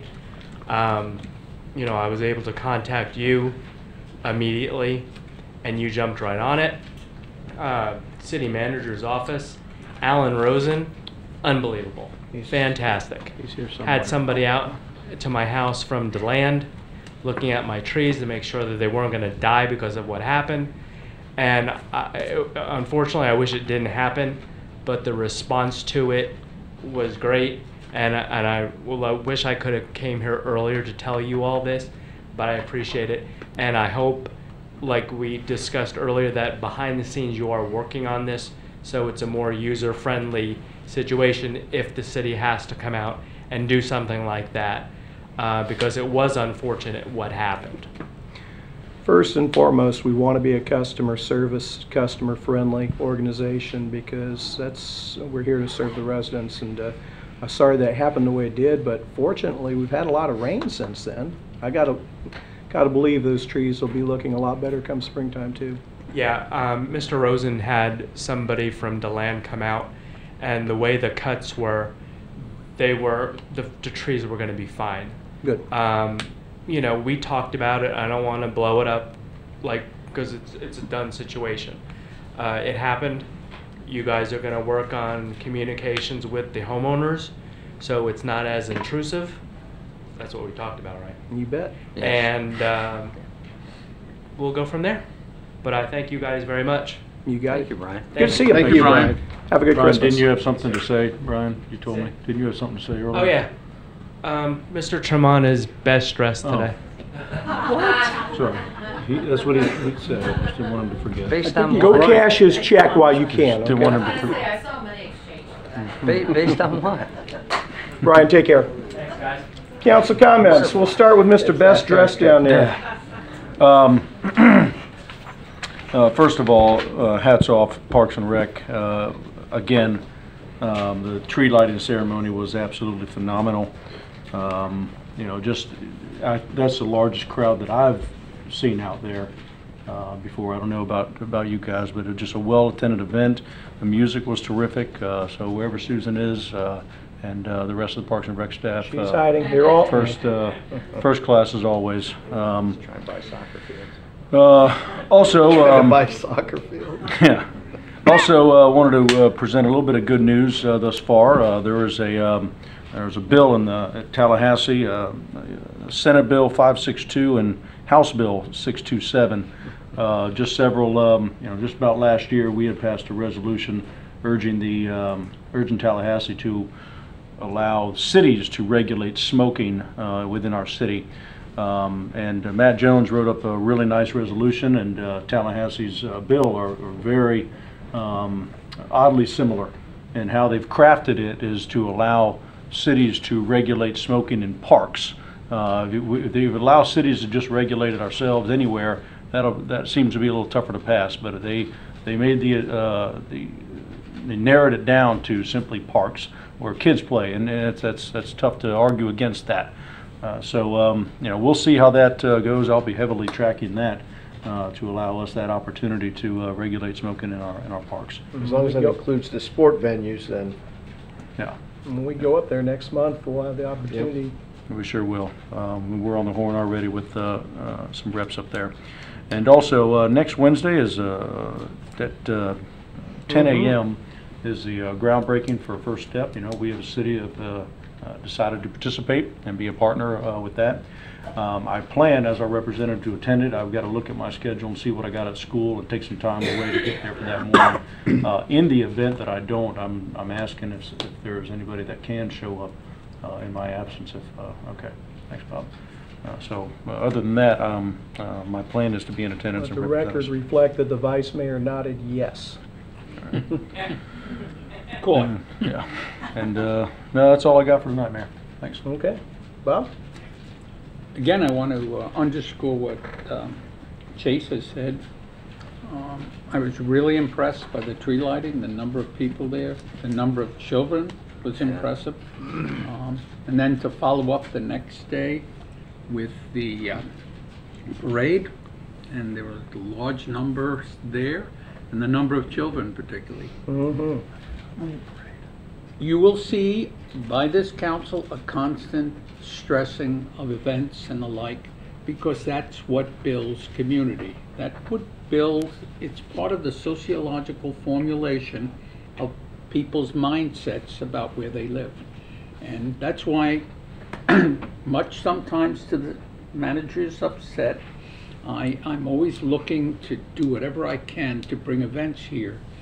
Community type events, family type of events, because it is probably the most important thing you can do to build relationships between people and where they live. And one of the things that's so distressing in recent years is the amount of conflict going on within communities, between people, whether they be politically, culture, whole series of areas. We're just at loggerheads a lot. Well, events that we all go to and relate to and make us feel part of each other really make a big difference, and we need more of them. And tonight I was delighted to see the support for the Riverside events, but I'd love to see, to quote Councilman Scott, an event every weekend, because it builds community. And I've been here a long time, and now when people say, where do you come from? I say Port Orange, and I'm hoping increasingly, more and more of us feel the same way. This is our home. You got to start calling them the River District. Down in the River District. Says the Vice Mayor, representative of the River District. That's right. Drew? I just, touch on, extend the thanks, not only to Parks and Rec, but pretty much every city employee, every department had a hand in both those events, the tree lighting and the parade. So, my hats off to you and thank you for 2 top-notch events and for everything that you do to keep them top-notch. I appreciate it very much. Scott? Yeah, I just want to echo those comments as well. Thanks to all of our city employees that were involved in a great weekend in Port Orange. I mentioned at the last workshop that I wanted to take an opportunity to read Kane Finley's obituary into the record. So if you guys will indulge me, I'd like to take an opportunity to do that. For those who don't know, Port Orange lost, well, Volusia County actually lost a real treasure of a young man named Kane Finley, who lost his battle with a rare form of pediatric brain cancer recently. But pull your mic up a little bit more. This is that important. Got it. And I just think that that it's the appropriate thing to do for us to read part of his obituary into the record tonight and remember this young man, because he really was something special for our area.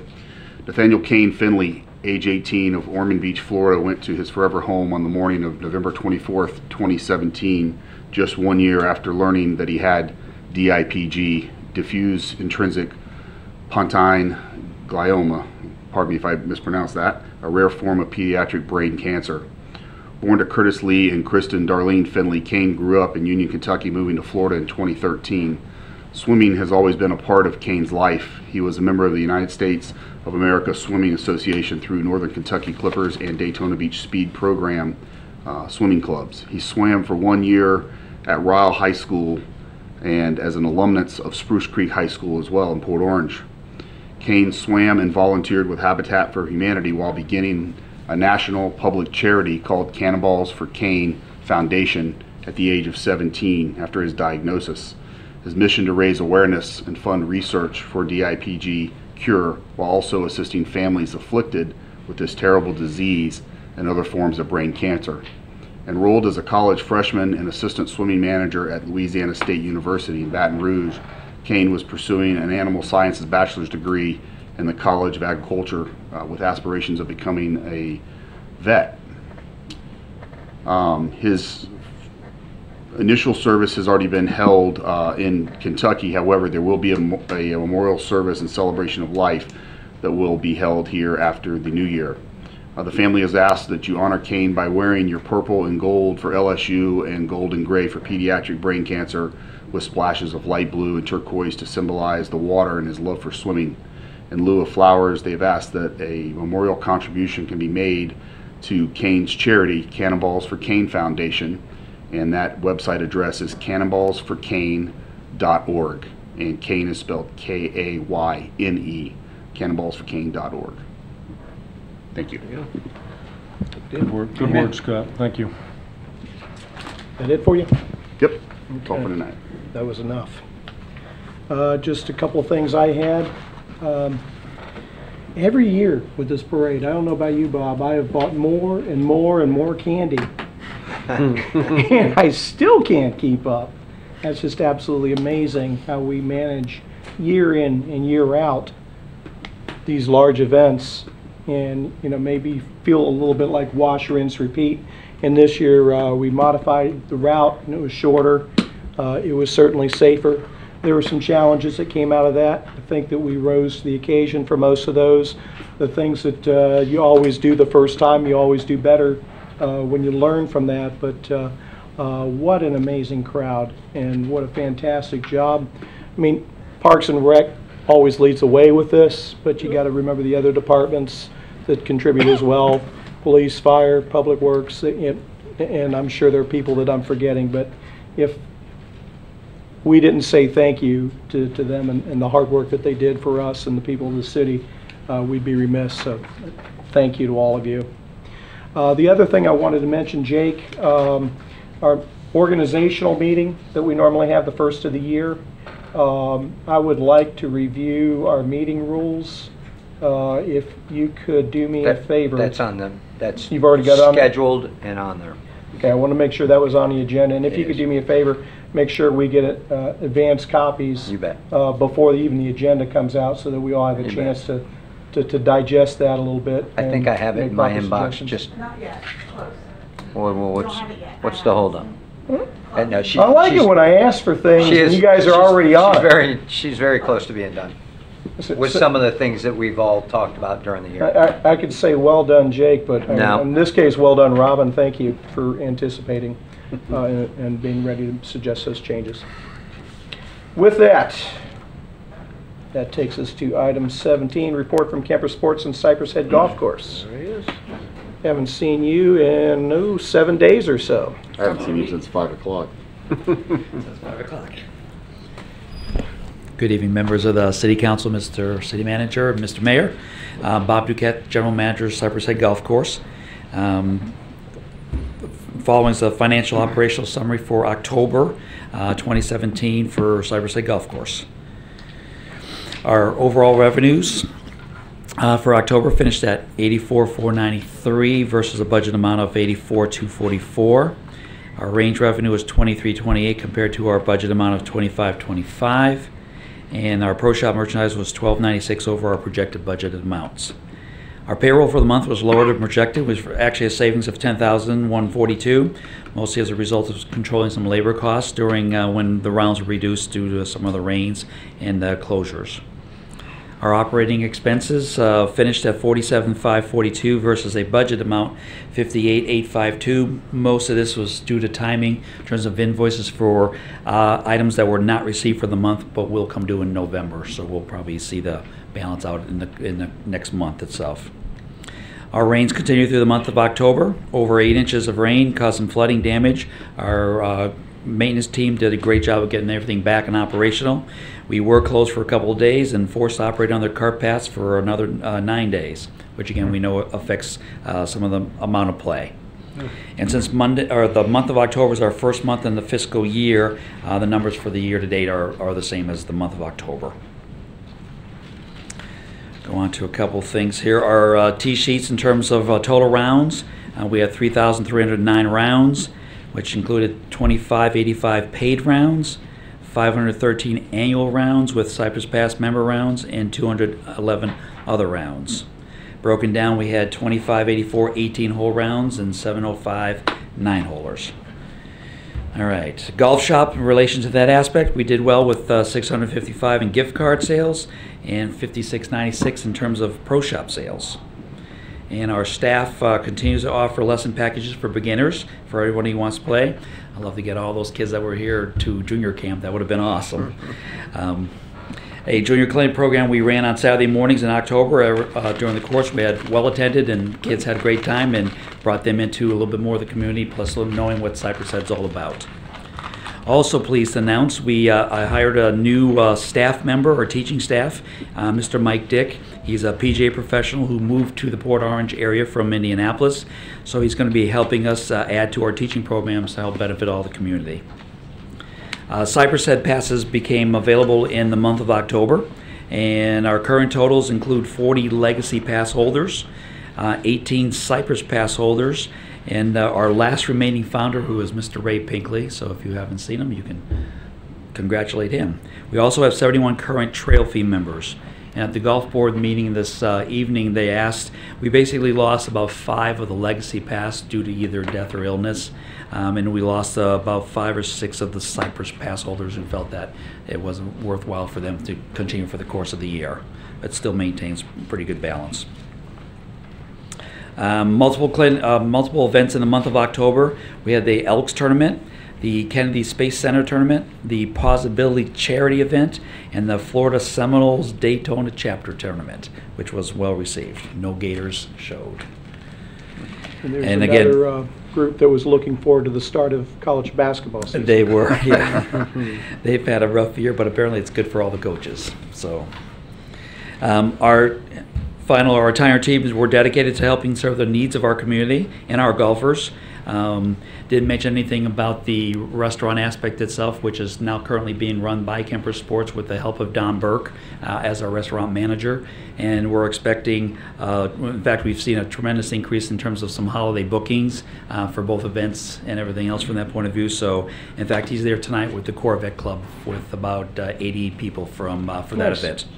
So it's good.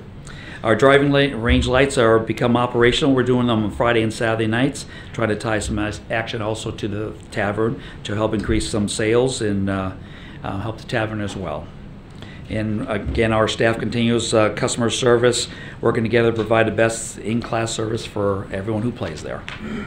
I got to give credit where credit's due. A couple years ago, we had a little hiccup with the course conditions. Since then, you guys have really been on it.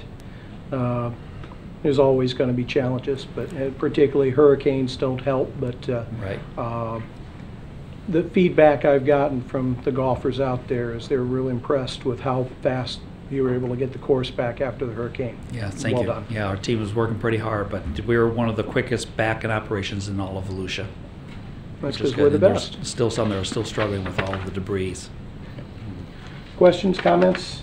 Real quick, I've noticed our ratings dipped a little bit. It used to be at an 8.9 as an overall 8.3, and I don't recall our course rating being at 7.5, or correct me if I'm wrong. Is there a common complaint that anyone might have? Not at all. In fact, the only comment I should have mentioned it altogether, the reason it's dropped is because we only received 2 surveys back from all of the 300 that we send out.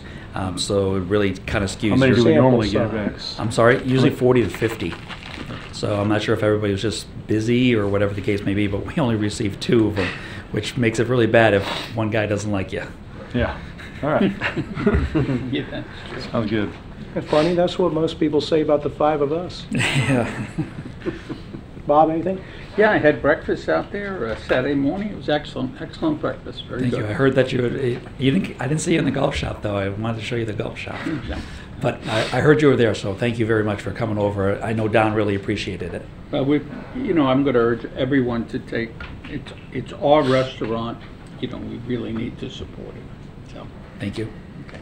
Drew? No, I don't have anything. I appreciate it, and now that it's the nice weather time of year, the cooler temperatures, things are looking up out there. That's good. Scott? No, I'm letting him off the hook easy today. Thank you, Bob. Thank you very much. Thanks, Bob. Citizen Advisory Committee for TPO, Bobby Ball. It's a Bobby Ball sighting.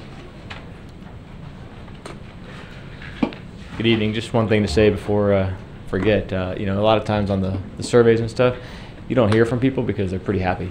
It kind of goes without saying. I know you probably hear about people only bitching to you, and the truth is most of the city's pretty happy with things, and if they're not, they'll tell you about it. So the lack of a response isn't necessarily a bad thing. I know I go out there all the time, pick up my son from the golf course, and golf course is looking good. So CAC with the TPO. We had a meeting last month. I was not able to make it, but I got the summary from staff and a couple of regular housekeeping tasks with regards to the priority projects list. And then the biggest thing that was really discussed was recommending that the 10% match stay at 10%, especially with regards to some of the smaller cities that can't afford the bigger numbers that they were trying to maybe move it to. Good. But with that said, I'll answer any questions or follow up in any way I can. Questions? Comments? Bob? Yeah. Need your expertise or advice. One of the things we'll be looking for is a bridge over Dunlawton, which is a state road. Pedestrian bridge. A pedestrian bridge. A pedestrian bridge. So the pedestrian bridge, will be going to the state government for some help, the legislature.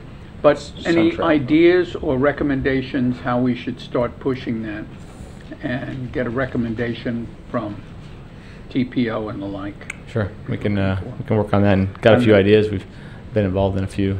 Yeah, I'm trying to start early because that's going to be the bridge that's going to connect Riverwalk to the urban trail that'll wend its way down to basically Harbor Hill. Oaks, over Bay. US 1, across the US 1 bridge, south all the way into New Smyrna. We'll meet with the New Smyrna Trail, then down to the Edgewater Trail. We'll be able to go all the way anywhere in Florida from there. So, kind of exciting thought about an urban trail that stretches, and I think it'll be a real kick for the Yeah, I know the funding for trail projects is very strong right now. So, yeah, so, now's and just I part don't of know it. if, I would assume the bridge could be part of a trail budget, Mhm. a pedestrian bridge. We just Trail have- bridge. Yeah, Based trail on what you bridge. just described, I would say yes. Yeah. This is part of the Sun Trail initiative, and we're already starting our proposals, so, so that we'll have to get some talking points out to council, especially before we go up to Tallahassee, just to start Be plugging ready. that. Be ready. Anything else? Thank you very much. Appreciate it, Thank Bobby. you, See Bob. Bobby. With that, before we get into the public hearing portion of the meeting, I am going to declare a 7-minute recess. Let's keep it to 7 minutes. We are in recess.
First reading of ordinance number 2017-31, which is an LDC amendment, chapters 14 and 20, Ridgewood Corridor Improvements, case number 17,250,000,003. An ordinance of the City of Port Orange, Volusia County, Florida, amending the Land Development Code, amending Chapter 14, Section 3, to modify the Florida vernacular architectural theme in Port Orange Town Center, Community Redevelopment Area, amending Chapter 20, Section 2, to revise existing development incentives and add additional development incentives, providing for repeal of conflicting ordinances, providing for codification, providing for severability, and providing for an effective date. Motion to approve ordinance number 2017-31. Second. We have a motion on the floor and we have a second, and it's been a little while since we've seen you here. Yes, sir. Penelope Cruz, planner. So, as you all probably remember, back in May of this year, we had a workshop and we discussed the adopted Ridgewood Corridor Plan, the strategies in that plan, and the implementation that's taken place till now. And we got some feedback from y'all. And based on that feedback, staff went ahead and prepared these code amendments. So the amendments touch 2 chapters in our Land Development Code. Chapter 20 basically implements the short-term strategies 11 through 14, and they establish the framework for the various grants that are in the adopted plan and for targeted businesses, as well as long-term strategy number 1 regarding the various incentives to encourage redevelopment along the corridor. And the staff report gets into a little bit more detail about those, but based on our discussion that we had in May. Chapter 14 of the Land Development Code, also based on our discussion in May, would implement short-term strategy number 5 of the Ridgewood Corridor Plan to remove the architectural limitation of only Florida vernacular architectural style, and that would apply throughout the town center except for the Riverwalk District. So I'm here to answer any questions you may have about any of these amendments. I think this is one of those things when we talked about in the workshop that you try something and after 20 years if it doesn't work, yeah, maybe we ought to look at doing some things differently. Questions? Scott? Drew? No, I don't have any questions. Bob? No, it was discussed at the workshop. Chase? Good. And there again, I agree, we did the heavy lifting at the workshop so that you would have to do all this hard work tonight and be up here for the next 30 minutes, right? Would anybody else like to speak to this? There being none, call the roll. Councilman Tremont. Yes. Councilman Bastian. Yes. Councilman Stiltner. Yes. Vice Mayor Ford. Yes. Mayor Burnett. Yes, 5-0. Well done, thank you.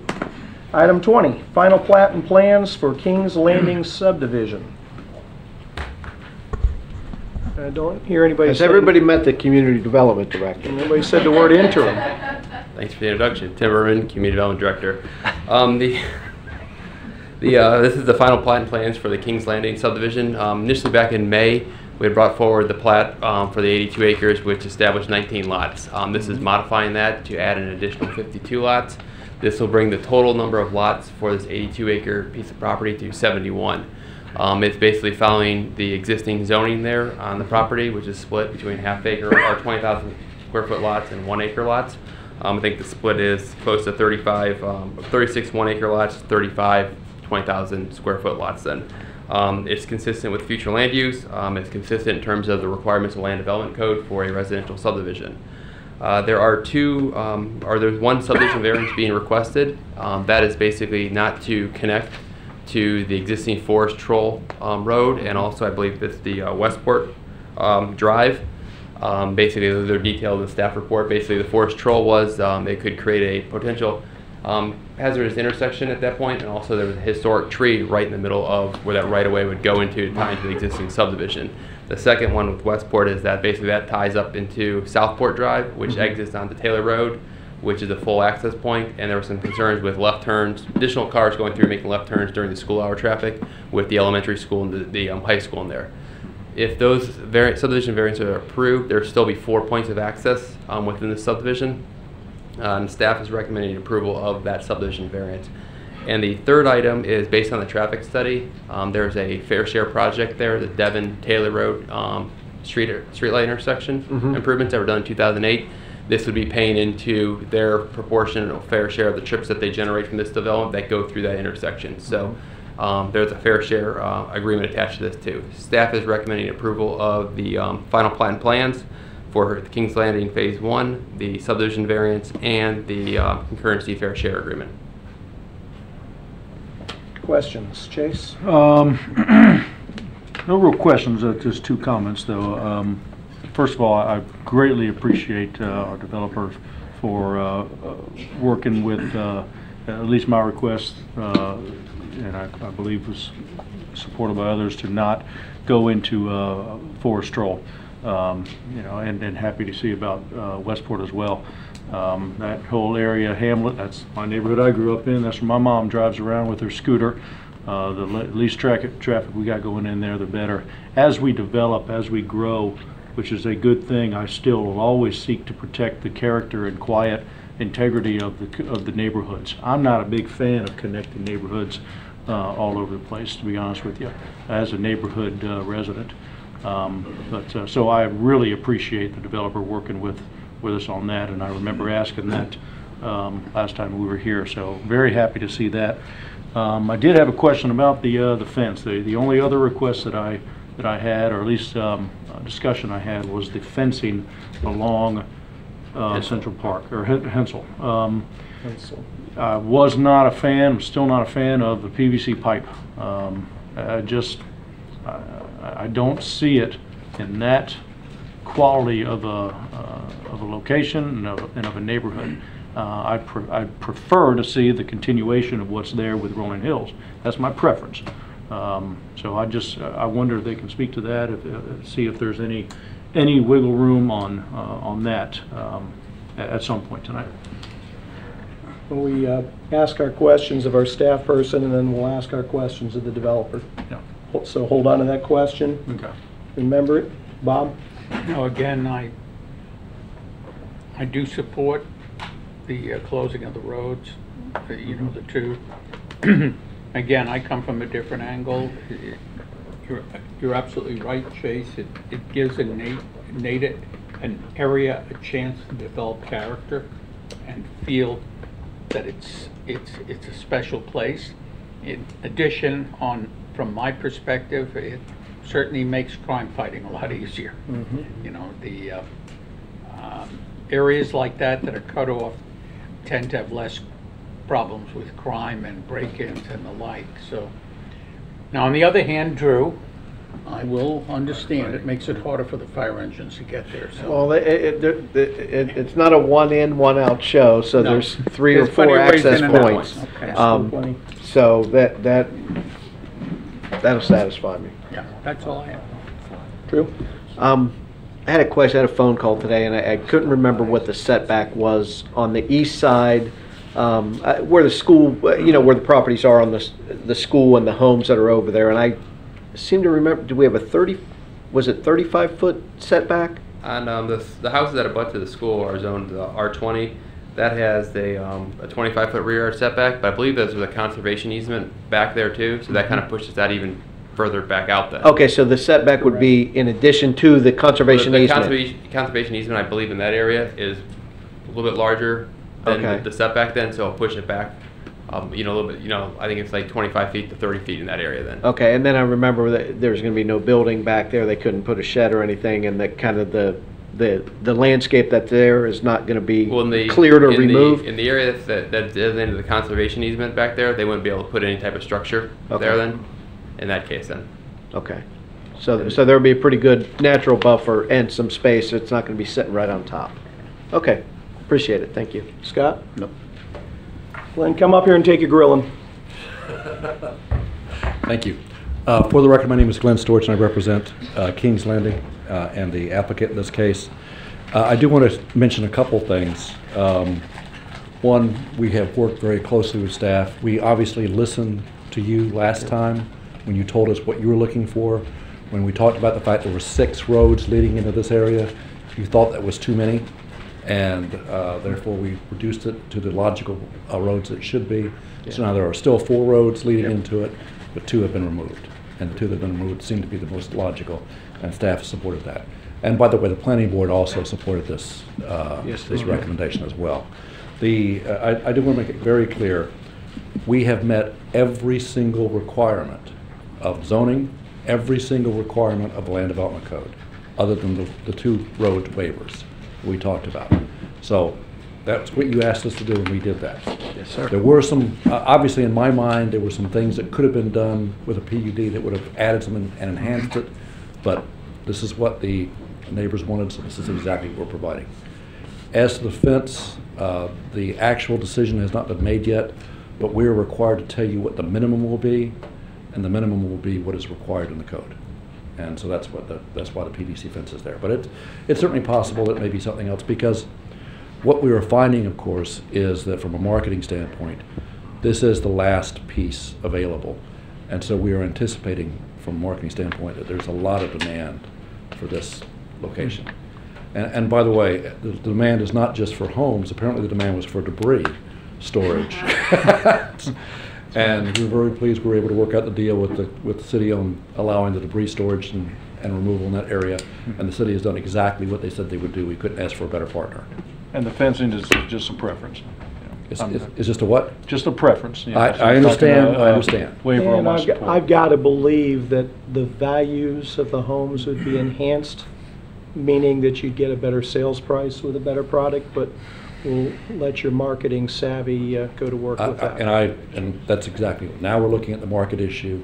All I'm telling you is that from a standpoint of approval, we have to show that we've met the criteria. And so we've met the minimum criteria.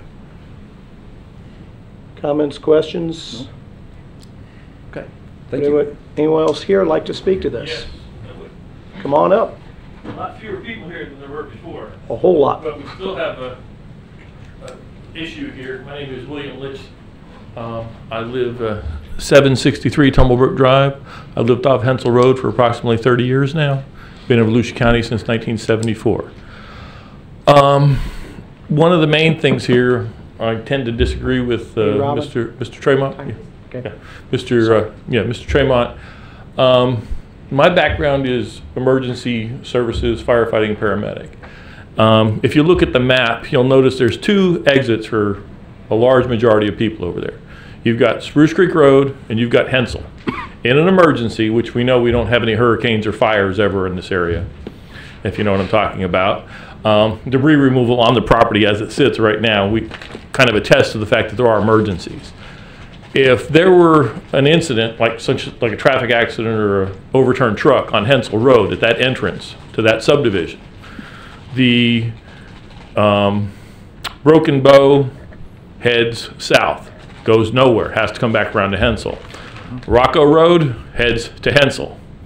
And you'll see everything seems to go to Hensel, okay? There's only one other access out of there, that's Spruce Creek, 2-lane road. You got an intersection down there right where the fire station is. There's a lot of people in there, and there ain't enough helicopters in this county or Central Florida if they got cut off on roads. There's only one other access right now, and the one proposed there, that one road they have open, is 1 out of 3. The important part is people are able to head north to get on Taylor to get out of there in an emergency. Now, I understand what they're saying about people turning at, I guess, Westport. Is that the one next to the school there? That subdivision that they want to close off? I would propose, since the road is already there, that they put a road in there and put a limited access gate for emergencies, that be available, that they establish a road there and it's available for police and fire to get in and out in an emergency for people to go through there. Also at Forest Troll, I was told by community development supposedly there was a historic tree there. I went over and I looked at the property. I saw nothing other than typical trees and typical brush. No historic trees, no reason that road couldn't go right through there. The development code is designed for interconnected neighborhoods so they can pass in there, okay? So they can move along there. One of the reasons I like Port Orange is you can move among the neighborhoods and there are other accesses. In an emergency, that's a real handy feature to have. As Bob Ford could probably tell you, he likes it for not having as much access, but for safety reasons, for entrance and egress, when you need an emergency, it's very good to have that available. And I'm not saying we're gonna have an emergency every day of the week, but if we do, I don't want all those people depending on Hensel Road to get out of there. That is a significant safety concern. That is a lot of people, and there's only one way out, and that's Taylor Road. So by cutting off that, I guess, Forest Troll, and by cutting off Westport, if something were to happen to the other road that they're opening up for whatever reason, they're stuck. I mean, they've got very little opportunity, and you've got a lot of people trying to get out of there. And I wouldn't want to be there if you're looking at the fires in California. I wouldn't want to be in that area if the fires were coming through there and people all decided to get in their car at the same time. Not to mention you have 71 residents, sorry about going over, you have 71 residents in that area with an approximation of at least 200 cars in there, motorcycles, RVs, that may want to get out of there in an emergency, and that's my concern. That at least Westport have a road available for emergencies, even if they want to close a gate, and Forest Troll be open. Thank you. Thank you. Appreciate it. Appreciate it. Who else? I couldn't imagine. Steve. Steve Johnston, 6035 Hensel Road. Mr. Mayor, City Manager, City Attorney, Council members. I just want to say thank you, first of all, for listening to the citizens when we started battling this development all those months ago. It seems to me that no matter what developer comes before you, and when I sat in your seat, they came before me, they promise you the greatest thing since sliced bread. You know, this is going to be something you like, you're going to be proud of it. But you know, driving over here tonight, it just occurred to me, I've never known any developer that came before a body like this that lives in the development they're building. So how good is the development? Again, it's going in. I had a question at the planning board meeting. There's 2 more lots than there were several months ago. I asked the question, is it 2 1-acre lots or is it the smaller lots? And no one told me. I can probably guess what it is. It's probably 2 of the smaller lots. And I just wondered, how did those lots all of a sudden come in when the plan called for 69 and now it shows 71? I've not gotten that answer, so I'm not sure. Maybe you guys know, I don't. Does anybody have that answer? Let's see what we need to find out. Can we fit? Tim, let him finish up, then we'll All get, okay? We'll get everything answered No, at once. and I just mainly wanted to thank you guys for listening to us. As I travel throughout the city, I'm a lifelong resident, born and raised here. Lived in the city of Port Orange for 43 years. And as I drive around, I would caution you to pump the brakes on development. If I go on Town Home West, for example, it looks like a city within a city. And I go through and I see all the shingles off, the tarps on, so I'm questioning the construction. Please pump the brakes. Where are you going to put all these people? We're talking about soccer fields not having enough. You bring more kids in, more families in. I love, you know, the recreation stuff, coached for years. But think about the quality of life. We're thinking quantity and not quality. And that's pretty much it. But just, I know you guys are faced with a lot of decisions, but they're going to look at the legacy that I looked at. Sweetwater Hills, Hawks Ridge. Now they're a legacy. You be the judge. Thanks. Thanks, Steve. Thanks, Steve. Council, you want that question answered, I'm sure? Sure. 69. Come on up. Tim, I appreciate you want to jump in. I'd like everybody to go through their timer, because if we get into a long answer, they've lost their time on the 3 minutes, and I don't want that to happen. The 2 lots added basically were 20,000 square foot lots, and those were at the points where those access points were initially proposed. They were able to rework the layout then and get the 2 additional lots to get up to 71. From the total. road closures? Yes. Okay. Okay. Anybody else like to speak to this?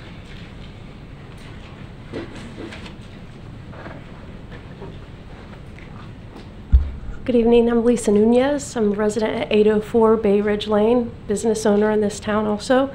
We're really happy to see the development moving forward as per the code with 1-acre lots, half-acre lots. It fits perfectly into our neighborhood. I really don't have a huge problem with the access on West Point being blocked off myself. I think that, but the Forest Troll, I really think is detrimental to getting the traffic out evenly instead of having all of it dump out on Hensel. In an emergency, as the other gentleman was talking about, we need to have more ways in and out of that area. And also, as neighboring communities, I would like to be able to go through there and drive through there and get over on Spruce Creek without having to go down Hensel. We have so much traffic backed up on my road. I have you know, you guys know, I don't have to tell you, I have the traffic backed up on Bay Ridge for school time to my house. Okay, instead of waiting for that traffic, I could turn right and cut through that community, which is what connectivity is for, as we talked about previously in the earlier meetings. So I would encourage you to, you know, compromise a little bit. And I understand Forest Troll, that neighborhood back there is a quiet neighborhood and all of that, but so is Broken Bow. You know, it's a quiet, dead-end street that people don't have a lot of traffic. They're going to have traffic now. If we spread it out, it's less of an impact for the communities as a whole, and it's more beneficial for the communities as a whole to have multiple inlets and outlets. I understand from a fiscal, financial point of why they want to have that, and I would be the same if it was me developing it. You know, I would want to get as many lots in there as I can. But from a community standpoint, the benefit has to be for everybody involved, not just the financial benefit of a few. Thank you for your consideration. Thank you. Just a quick question. You gotta come up. For access No. points. There's Hensel Course, Broken Bow, Rocco Road, English Oaks. English Oaks. Okay, so Broken Bow Mayor. is We gonna get, we, remain. Steve, Glenn, why don't you go answer his question over there? And I want to make sure everybody else had a chance to speak. That wanted to speak. Did we get everybody? Okay. Council, it comes back to us for discussion or decision. Can I get a motion? Did we not motion at the beginning? Oh gosh, golly geez. Can I have a motion? Move to approve the request. Second. We have a motion and a second. Now, council, we can discuss it. Chase, comments, questions? I certainly appreciate the comments that were brought up, and it certainly was on my mind as well. I've just spoken to a lot of people in that area where Forest Troll, and they were very adamant about that. And I'd given them my word that I would support that. But that's not to say your comments are on deaf ears. That's just, you know, I don't want to be. I'm a man of my word, and that's where I fall on that. But so. Do you have any other questions? I don't have any other questions. I don't know. Bob? I'll be happy to talk to you off. No. Bob? True? No, I mean, the other outlets, does Broken Bow not come out? It comes out to Hensel further on the other side, and then you can take Central Park basically to, Hensel to go towards Spruce Creek Road if you wanted to, just like you're going to, you know, neighbors area. So I mean, it's not all good. It's not just, you're not cut off completely from everything. The It's fire just marshal looked at the plan and Yeah. approved it from a fire safety perspective. Yeah, okay. The exits for the citizens as well as For- emergency apparatus in Okay. and out. Very good. Scott? Just a couple of comments, and I appreciate all the comments about connectivity. The first subdivision that I lived in here in Port Orange was in Cross Creek. It was so much better before we had connectivity. I'll be honest with you. One of the reasons why I moved was because when they built, somebody help me out with the subdivision. Town Park? Town Park, and then they put that through. It wasn't what we had before. So I'm sensitive to connectivity. I'm not a big fan of it. It just functionally for me as a resident, I don't like it. I choose to buy my home in an area and I see it and I know what my connectivity is, my access points, my exit points, all the things around me, and I make that decision that this is the subdivision for me or it's not the subdivision for me. From a law enforcement perspective, 22 years in this city, in my opinion, it hurts us from a response capability and being able to capture a community and secure it easily. So fewer connectivity points typically work in our favor in those types of things, especially when you're setting up perimeters and you're trying to contain vehicle movement. Foot traffic, different story, but now you're talking the connectivity of every backyard, you know, when you get folks on foot. Anyway, not to get too far now, but I agree with Chase. I know there's two sides to the connectivity story, and I can totally respect and appreciate everybody's perspective with that. I just sharing my perspective with that. Steve, you bring a very, very valid point. It's one that I wrestle with when you're talking about pumping the brakes and the growth and stuff like that. But as you know, having been involved, landowners have very powerful rights, and those zonings have been in place for a really, really long time. And growth is going to occur based on the zoning, and those landowners and those developers that own those properties, short of other people buying them to let them just sit, they're going to get developed. They're going to get developed, and I don't know how municipal government anywhere pumps the brakes or eliminates that from happening because of the rights of those landowners and those developers have to build and do whatever the zoning allows for. So, but I hear you. I hear you. I think about it a lot. Having been born and raised in East Volusia County and spent most of my adult life, almost all of my adult life here in Port Orange, I know what you're talking about. I hear you. And we're a product of our own success, and a lot of the issues that we contend with today are because folks like Steve and many that came before us did a wonderful job, and you built something that a lot of people want a piece of, and those pieces are dwindling. They're, like Mr. Storch brings up, this is one of the last jewel pieces of property located in the heart of Port Orange that's in a district that has incredible school zones. I think this piece of property will have 3 A-rated schools, right? If not 2 A's and a B, but highly rated schools. It's going to be very sought after, and it's also going to be surrounded by other great communities that have been long established there and a lot of great folks. So I mean, I get it, and I know the properties will have great value and they'll be in demand. I understand it. Anything else, Council? Jake? Real quick, Mayor, if you recall the conversation a couple months ago, the developer had those pass-throughs, and I believe the public came and wanted those cut off, if I recall. Is that right, Tim? That was the general consensus. So a bunch of people came long before and said it would be good not to have them. So I just bring that to your attention before you go. Question. Regarding emergency access through Westport, if they had it closed off generally and had it available for emergencies only for fire, police, or natural disaster, would that not make a lot more sense? That way it would stay closed unless it was needed for emergencies to be available? You're out of order. Okay. But we heard you, we've considered it. Okay. There may be some things the developer might do after the fact, but we've heard you. Okay. Appreciate it. With that, we have a motion second on the floor. There are no changes, no modifications. There being none, call the roll. Councilman Tremont. Yes. Councilman Bastian. Yes. Councilman Silver. Yes. Vice Mayor Ford. Yes. Mayor Burnett. Yes. Thank you very much. Frank, before you go, please come up here for a second. Sure. Because we know you're starving. Yes, sir, Mr. Mayor. Before you go feed Cindy, I think it's important to know that there was a lot of storm debris that the city had to pick up, and if we had to transport every truck out to the site west of the city, it would have more than tripled or quadrupled our ability time-wise to get this city storm debris picked up. And cost. money. And cost.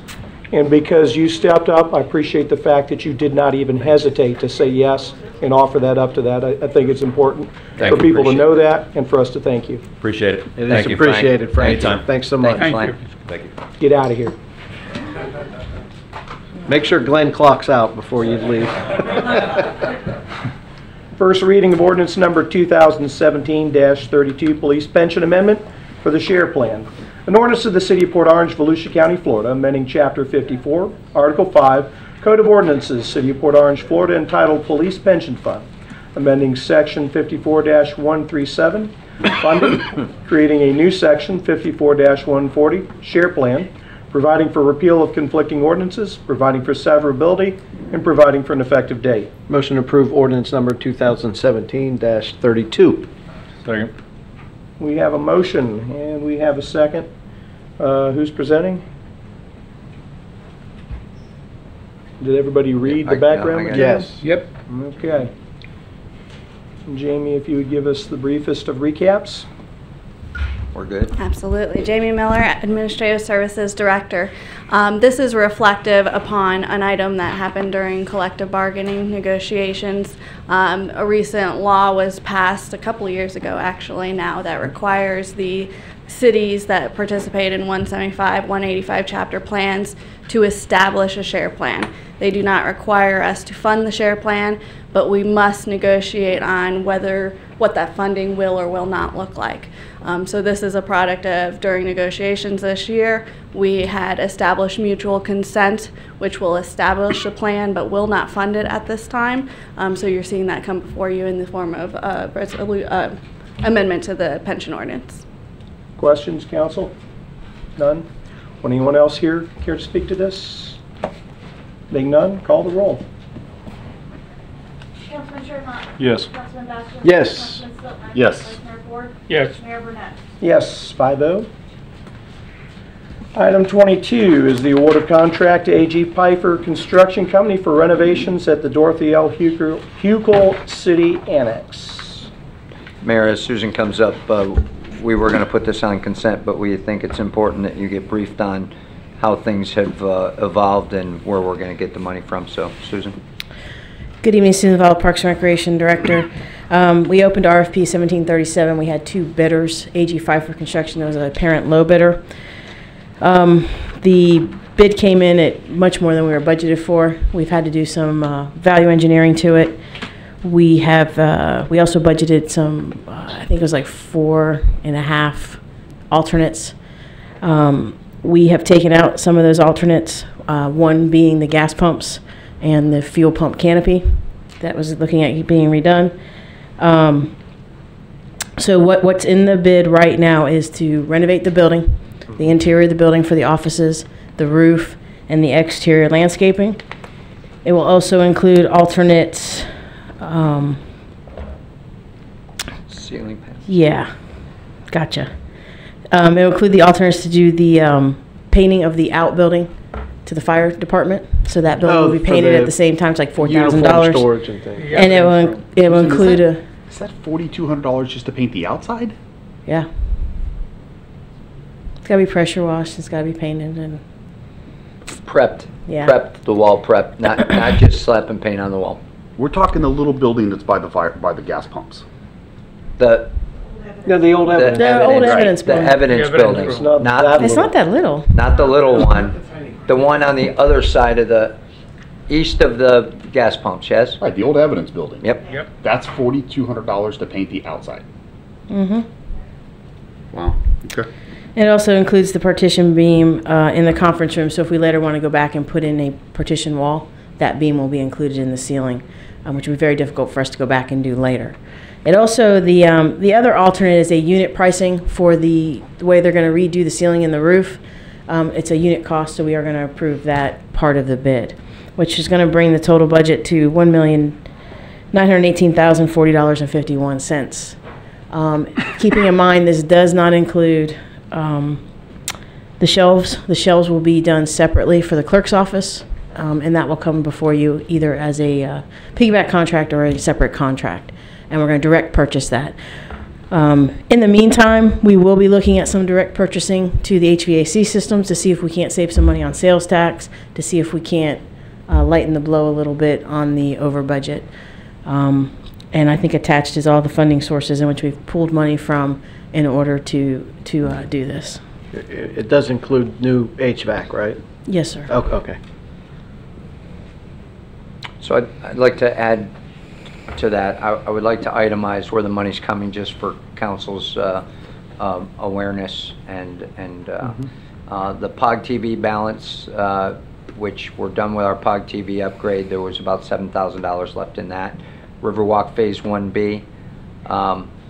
We are not going to do the canopy, and the electronic sign is going to stay where it is for now. We were going to move that over, so that got us some money. We're going to defer a playground replacement. We're deferring some money by partnering with them, and we asked the fire chief to cut $7,000 out of his fitness room equipment to get some money back from that from that bucket as well. So that's where we came up with some of the extra money to make up the deficit in the big bid. You sure we want to slow down Riverwalk? This is the southern design. We We're don't not have even the on design phase yet. 3, and we don't even have the bridge built or property, not property. We can do some initial design before we have to go out. It's not going to slow much down. It's going to stop the design for a year, but we can design and build a lot closer together than we did before if you want to keep going. How long before the next phase of Riverwalk has to be completed by contract with the landowner that adjoins us? When is that? 24 months? The piece that went through the trail. That was 24 months. I think he's got until 19. 19's got to be built by 19, and they have plans. 2019. They have not conceptual plans. They have detailed plans in for review right now for that. Okay. So we're confident that it's going to continue on. I don't want to lose momentum on I don't think you are. You know what's coming on the 12th. I got to believe if we gain momentum and get to that stage, we'll find a way to make it happen. Absolutely, and that is true. If the CRA gains a little money, we spur some economic interest, or some other funds become available, we can add that back on. Does the bid, I don't see it in here, but maybe I'm overlooking it. Does it include the signage for the renaming of the building? It does. Okay. Yeah.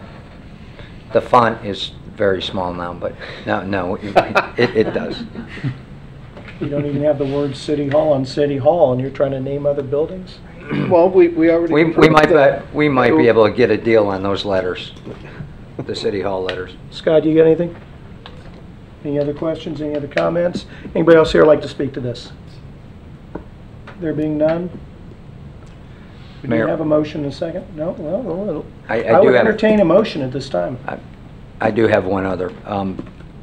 The shelves, the rolling shelves that Robin is getting is on a piggyback contract, and it will not come to council. However, Tracy reports all that stuff on a quarterly basis. You'll see it then, but it is a piggyback agreement. I'll entertain a motion. So moved. Second. That's a motion for approval as presented. As presented. We have a motion and a second. And since I didn't have a motion on the floor, I'll ask one more time. Would anybody else like to speak to this? Yeah, I'd just like to make a couple of comments. One, I think we're going to see more and more of this as the economy is improving. We're getting, our bids are coming in more expensive than anticipated. So we should expect that for the coming year or two until the economy cools off a bit.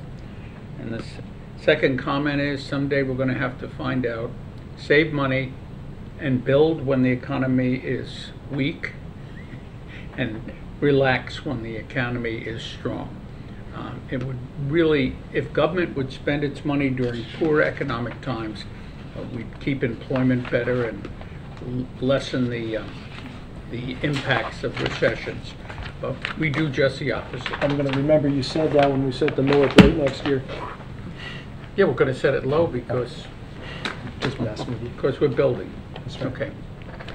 Anything else? Call the roll. Councilman Draymond. Yes. Councilman Bastian. Yes. Councilman Stiltner. Yes. Vice Mayor Ford. No. Mayor Burnett. Yes. I deserve that. City Attorney comments. I see we dropped item A because we no longer need that. You got anything else, Margaret? I do not. All right. City Manager comments. Mayor, one comment, I just want the record to show that I'm not opposed to community events that was indicated earlier. I very much love community events. I just can't afford to waive fees for one a week or at City Center or Riverwalk. So, no, I very much welcome community events at all our venues and look forward to seeing a vibrant community down there as we develop the Route 1 corridor there. Dang straight. Council, anything else come before us this evening? If not, We will see each other in 7 days. That we will. Yeah, we will. 14. Yes, next Tuesday. Have a good night, everybody. Have it.